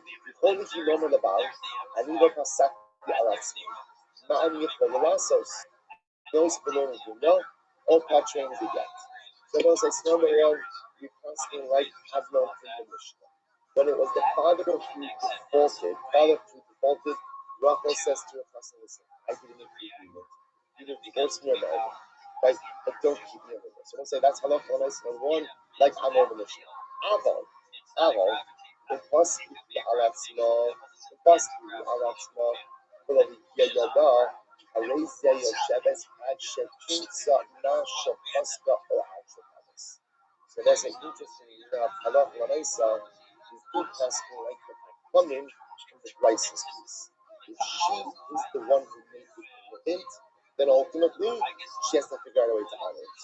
And he has no obligation to do anything until she figures out how to honor this commitment. Let's remember again, this is where she made the commitment. Remember, Admon's out for her. Let's remember again, what was Admon's out for her? What was he out for her? I didn't promise. I know it was me, but I'm an extension of my father, right? In other words, so when I say I promise you, you my father, so that I'm not asking like the coming to the crisis case, namely that when she makes the commitment, Rachel herself makes the commitment to Ruvain, and then defaults, Ruvain can keep a holding pattern of keeping her so she can stop with the money, and ultimately again doesn't have to either marry her or divorce her to Ruvain. Once again, this is for legal. Moral ethical. Should a man ever keep a woman in a relationship over money? Absolutely not. Absolutely not. Again, if she says, give me more time, I'm happy to go and try to figure out how to get that. That's fine. She has the time. But again, this is the legal ruling, not the moral ethical.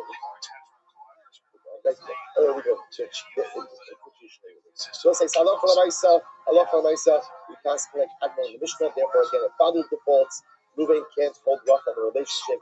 If Rachel defaults, he has the ability to go into a holding pattern which is incredible. Mishnah say, very interesting case. Or Allah Saga with Hassan. Okay, so let me give you the background. Let's take a look at Rashi. First Rashi in the Mishnah. It's actually the Mishnah. So we'll say in the short lines of Rashi, 2, 4, 6, 7 lines into the short lines. Rashi says, Ha'ora Alaska. Watch this. This is fascinating. Ruvain ma'arer al sadish shabiyad Shimon. So I say, here's the case. Shimon has a field. Ruvain is claiming the field really belongs to you. It was stolen from me, and you bought it illegally. Now again, he's not accusing Shimon of being complicit in the theft. He's just saying, Shimon, you think you're in the field is really mine. Okay, fine. Now watch this. Ruvain ma'arer al sadish shabiyad Shimon. But the lady Shema from the past doesn't mean anything. Okay, so here's the case. Right? You've got Ruvain, Shimon, and Levi. Shimon is in current possession of a field that he bought from Levi. So Levi sold Shimon a field. Ruvain says, Shimon, that field you have, that's my field. That's my field. Levi stole it from me and sold it to you. Okay. Here's the wrinkle. The Mishnah says, Chasana means that when Levi sold the field to Shimon, he drew up a document, and one of the witnesses on the bill of sale is Ruvain. So Ruvain is a witness. Ruvain is a witness on the sale document from Levi to Shimon, and now Ruvain, who's one of the witnesses, says to Shimon, by the way, the field is stolen. Rashi will pasul al shtar ha-mefira shepasul by the Shimon to Shemach. So let's say, so now obviously, right, what's going on exactly? Right, so Ruvain is claiming, so Shimon, the field you bought from Levi is Levi stole it from you and sold it to you. And now you look at the paperwork and you see that Ruvain himself is one of the witnesses on the bill of sale from Levi to Shimon. So what's the halacha here? Admon Omer, Amos says it's not a problem. You say to Ruvain, so obviously ask Ruvain, I understand. If the field, if Levi stole the field from you, then why would you agree to sign the shtar mechira? Right? Why would you agree to sell a bill of sale? Admon says it's a perfect answer for this. Shini Rafi, Harisha Kashem. So let's listen to this. Because Ruvain could say, listen, Levi is a gazda, right? Levi is a thief, right? Levi is a strong guy. I knew I never had any chance of getting that good back from Levi. But Shimon, I know you. You're a reasonable guy. So I figured if I could get the field away from Levi to you, Shimon, now I have a better chance of getting back my stolen field. That's why I agreed to sign on the bill of sale so I could get it out of Levi's hands into your hands. incredible. It was incredible. Reality. So I'm just saying, like, this is so great. This is incredible. So this is now listen to this. But the fun say, no, cut it out. Even as if we so, what are you talking about? Even if you come forward with a claim that the field that Shimon Carpenter has is stolen from you, that's fine.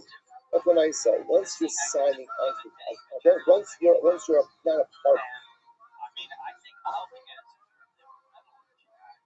once you're a witness to the transaction, you've lost any right to claim that this property belongs to you, even as if you so. So take a look at Rashi.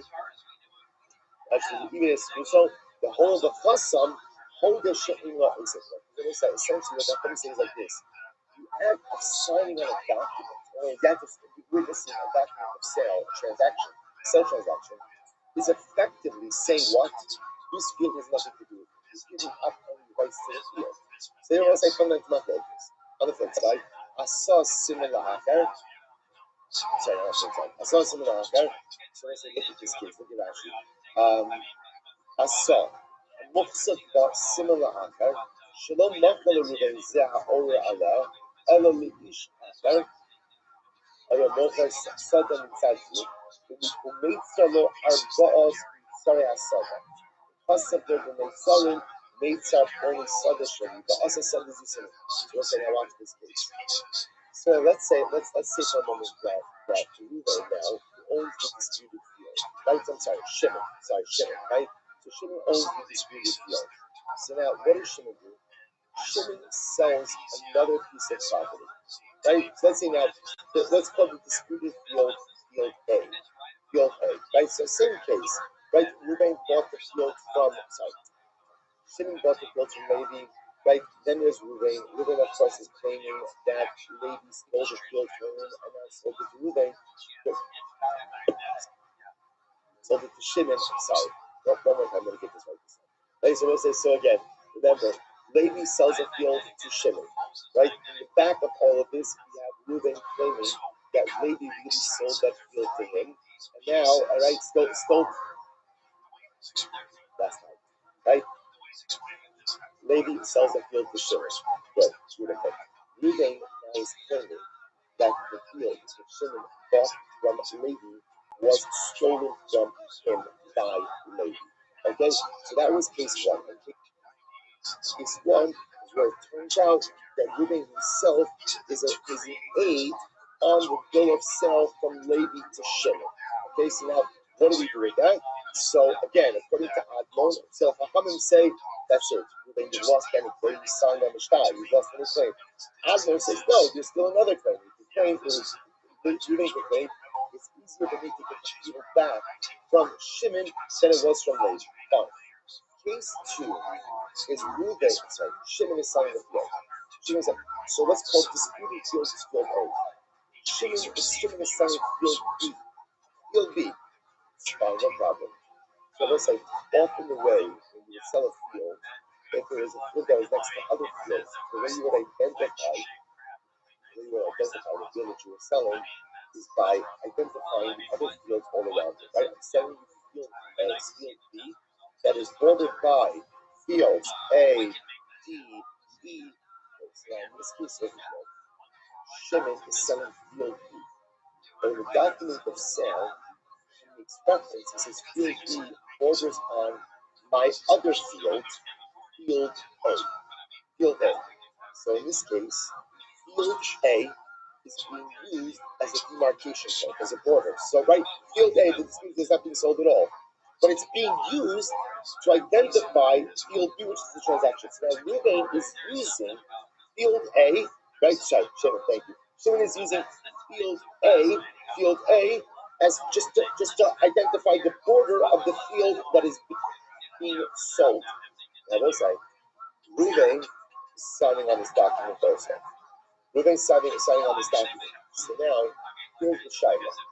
Now, in this transaction, in this document, so when Shimon is selling field B, he's also what?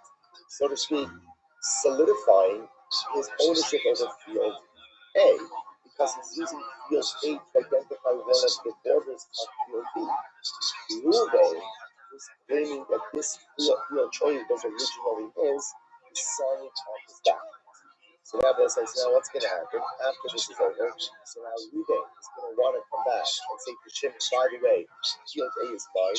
It was stolen from me by Levi and subsequently sold it to you. The Mishnah says no. Saw Simon, La'akar, eBay that yourself. At the end of the day, even Admon agrees, which is interesting. Even Admon agrees in this case, that once Ruben signed on this type of star, which used the contested field as a border for the field being sold, everyone agrees that Ruben has relinquished any further rights to claim that the field is his. Okay, interesting. Let's go. I'm Rabbi. Okay, let's go back to that first case. Great. Let's go back to the first case. How many cases there?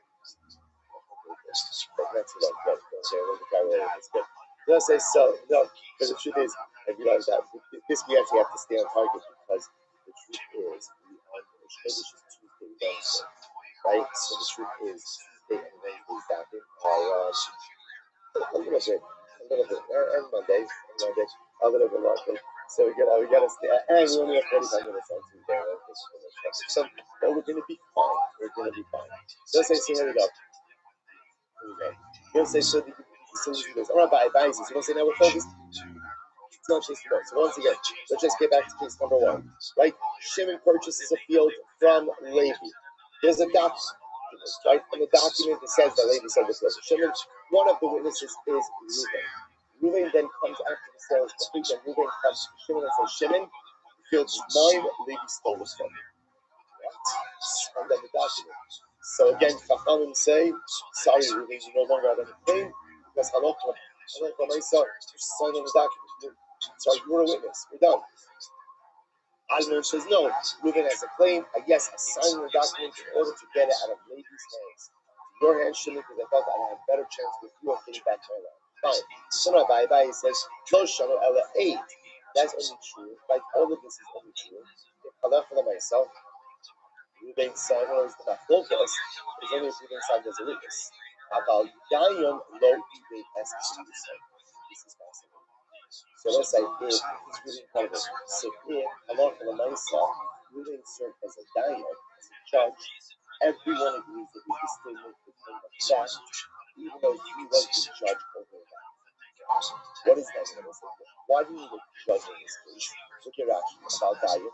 Shulubishkan, if we were based on the timer, Mishpat Kimshtas, Shaidim Bain, and Sabladan, Badayan, Kos Mishkara, Nafka, the Kabana, Basidu, Sadia, Hasina, Zara, Bashina. So let's say, watch this. Let's say again, they come to basement, certified document. Kimshtas, spoken about certification of document, once and over again. What is Kimshtas? The danger of documents. On one hand, in Halacha, document, right? You have a signed shtar. So that's incredible. The problem is, somebody go ahead and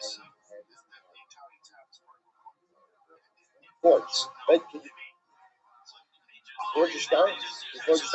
Sure. So there's a concept of shtar certification. We call it kiyum shtaris. What's the plus of kiyum shtaris? You bring your shtar to basement, right? The basement takes a look at it. The basement brings in testimony, or brings in the witnesses, certifies that is there, that is their signature.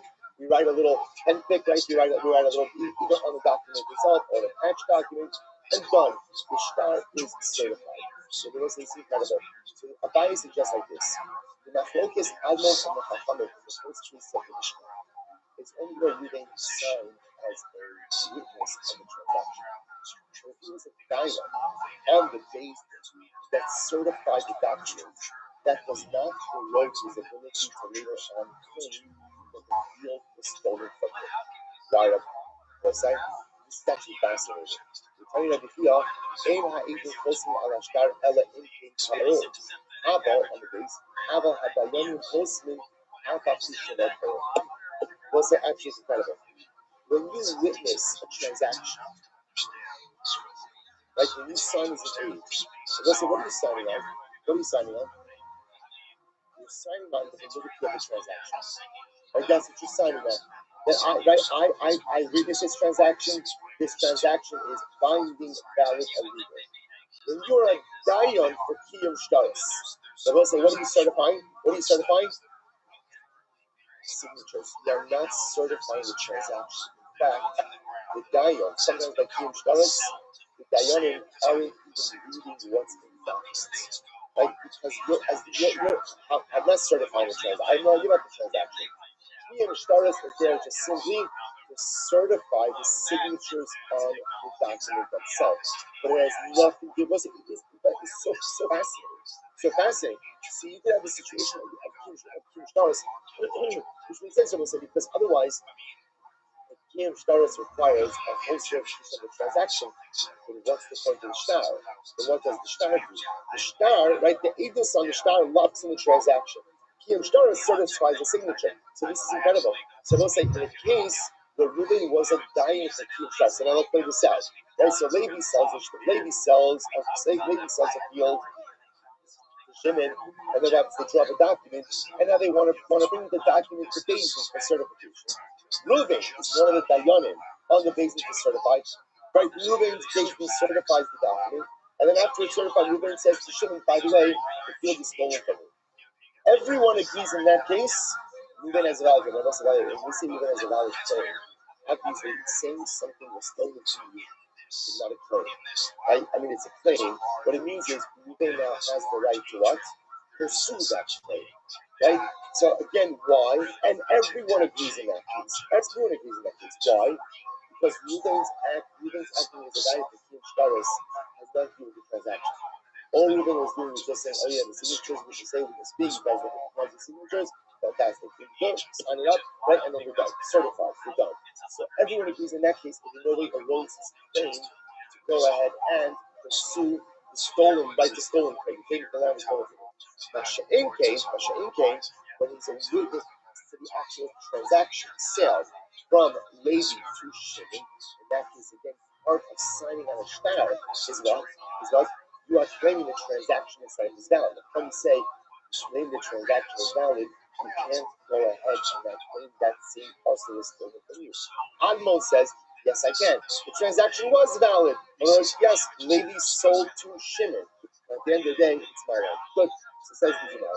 Yeah, I saw a similar answer. Especially the next case in the Mishnah was, I remember again, right? So same case, but let's say not that same case. In this case, Shimon the purchaser, or Shimon the purchase contested property with bullet parcel A. Shimon is selling parcel B and uses parcel A to identify the borders of parcel B.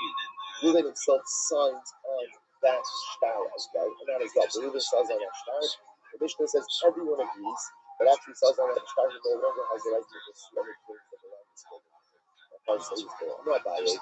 Those show that's only true ultimately of what Rashi said. Those show דווקא מכניס סימן אבל הסוה המוקצת בסימן לעצמו של Reuben or Allah, especially listen to this.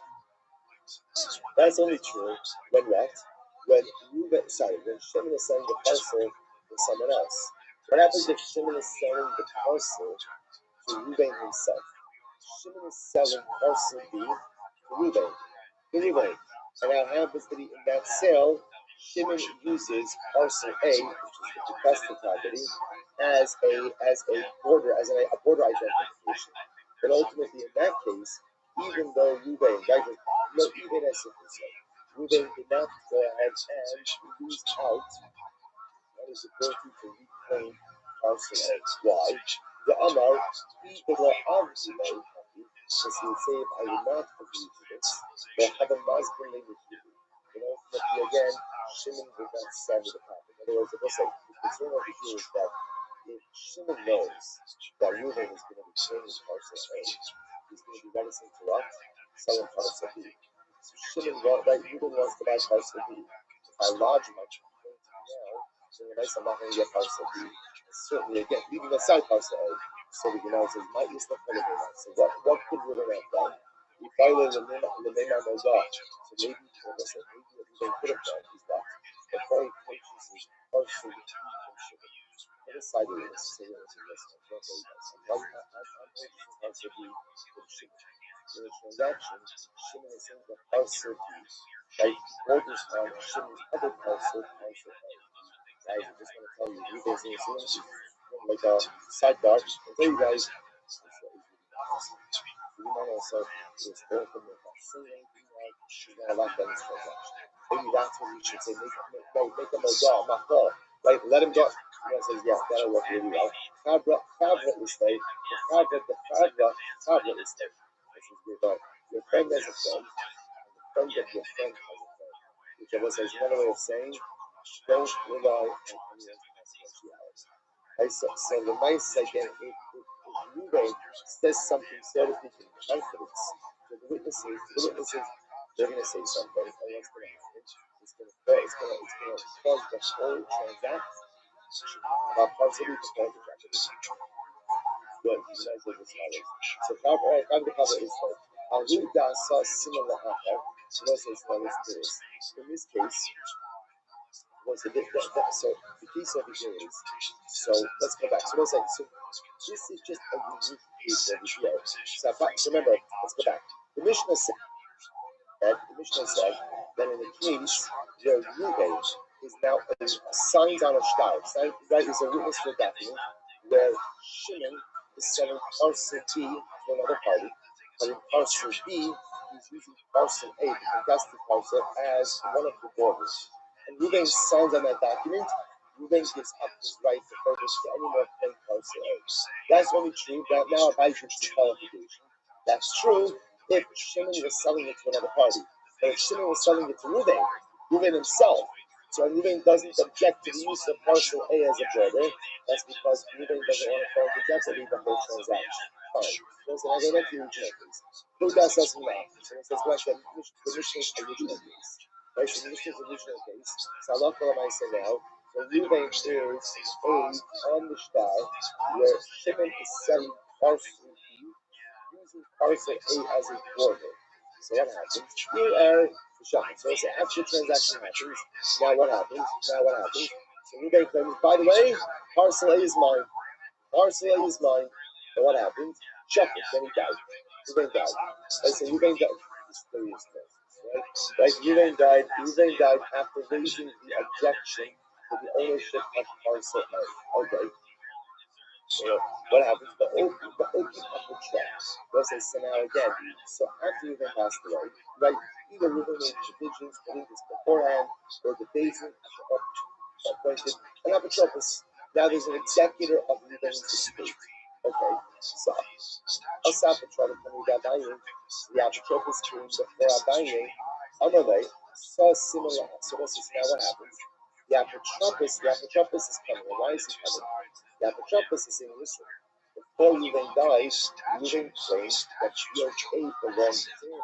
So the apotropos says, I am coming to follow up on that claim. I'm coming to follow up on that claim. Okay, Rabbi is listen, there's no claim. It's a Krishna.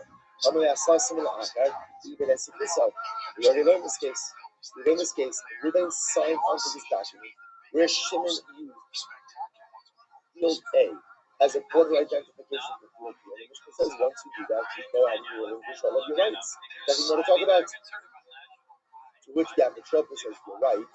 But Amar Avasam Yasmin Avatoim Amar Helen Efarasisia.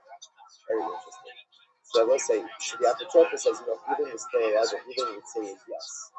I agree. I signed a document where Ruben used field A as a border for field B. It's really the only thing I was agreeing to was that perhaps Shimon owns a narrow strip of field A. A narrow strip of field A. That's what he owned. That's what he owned. Anyway, Shabbat Amit. So that's a good Torah. Rabbi Rothschild, so it's actually very interesting. That the claim over here is that Allah myself, right? That if I go ahead, Rabbi Yochanan says, let's say I sold you a field, right? I field is mine, and the only thing I sold you in that field was the narrow strip. Such a claim could actually be so the Gemara is supposed to see what's happening over here. In other words, Ruben signed on this document that where Shimon was selling the field to another party, Shimon was selling field B. The field B was sold with a border identification of field A. Ruben signed on it. After Ruben signed on it, the transaction happened. Ruben said, by the way, field A is mine. It was stolen from me by Levi. After that, Ruben dies. Apotropis comes along and says, tries to sell up the affairs of the state, becomes a buyer, and the Apotropis listens. Ruben claimed the stolen field was his. Abai says, that's fine.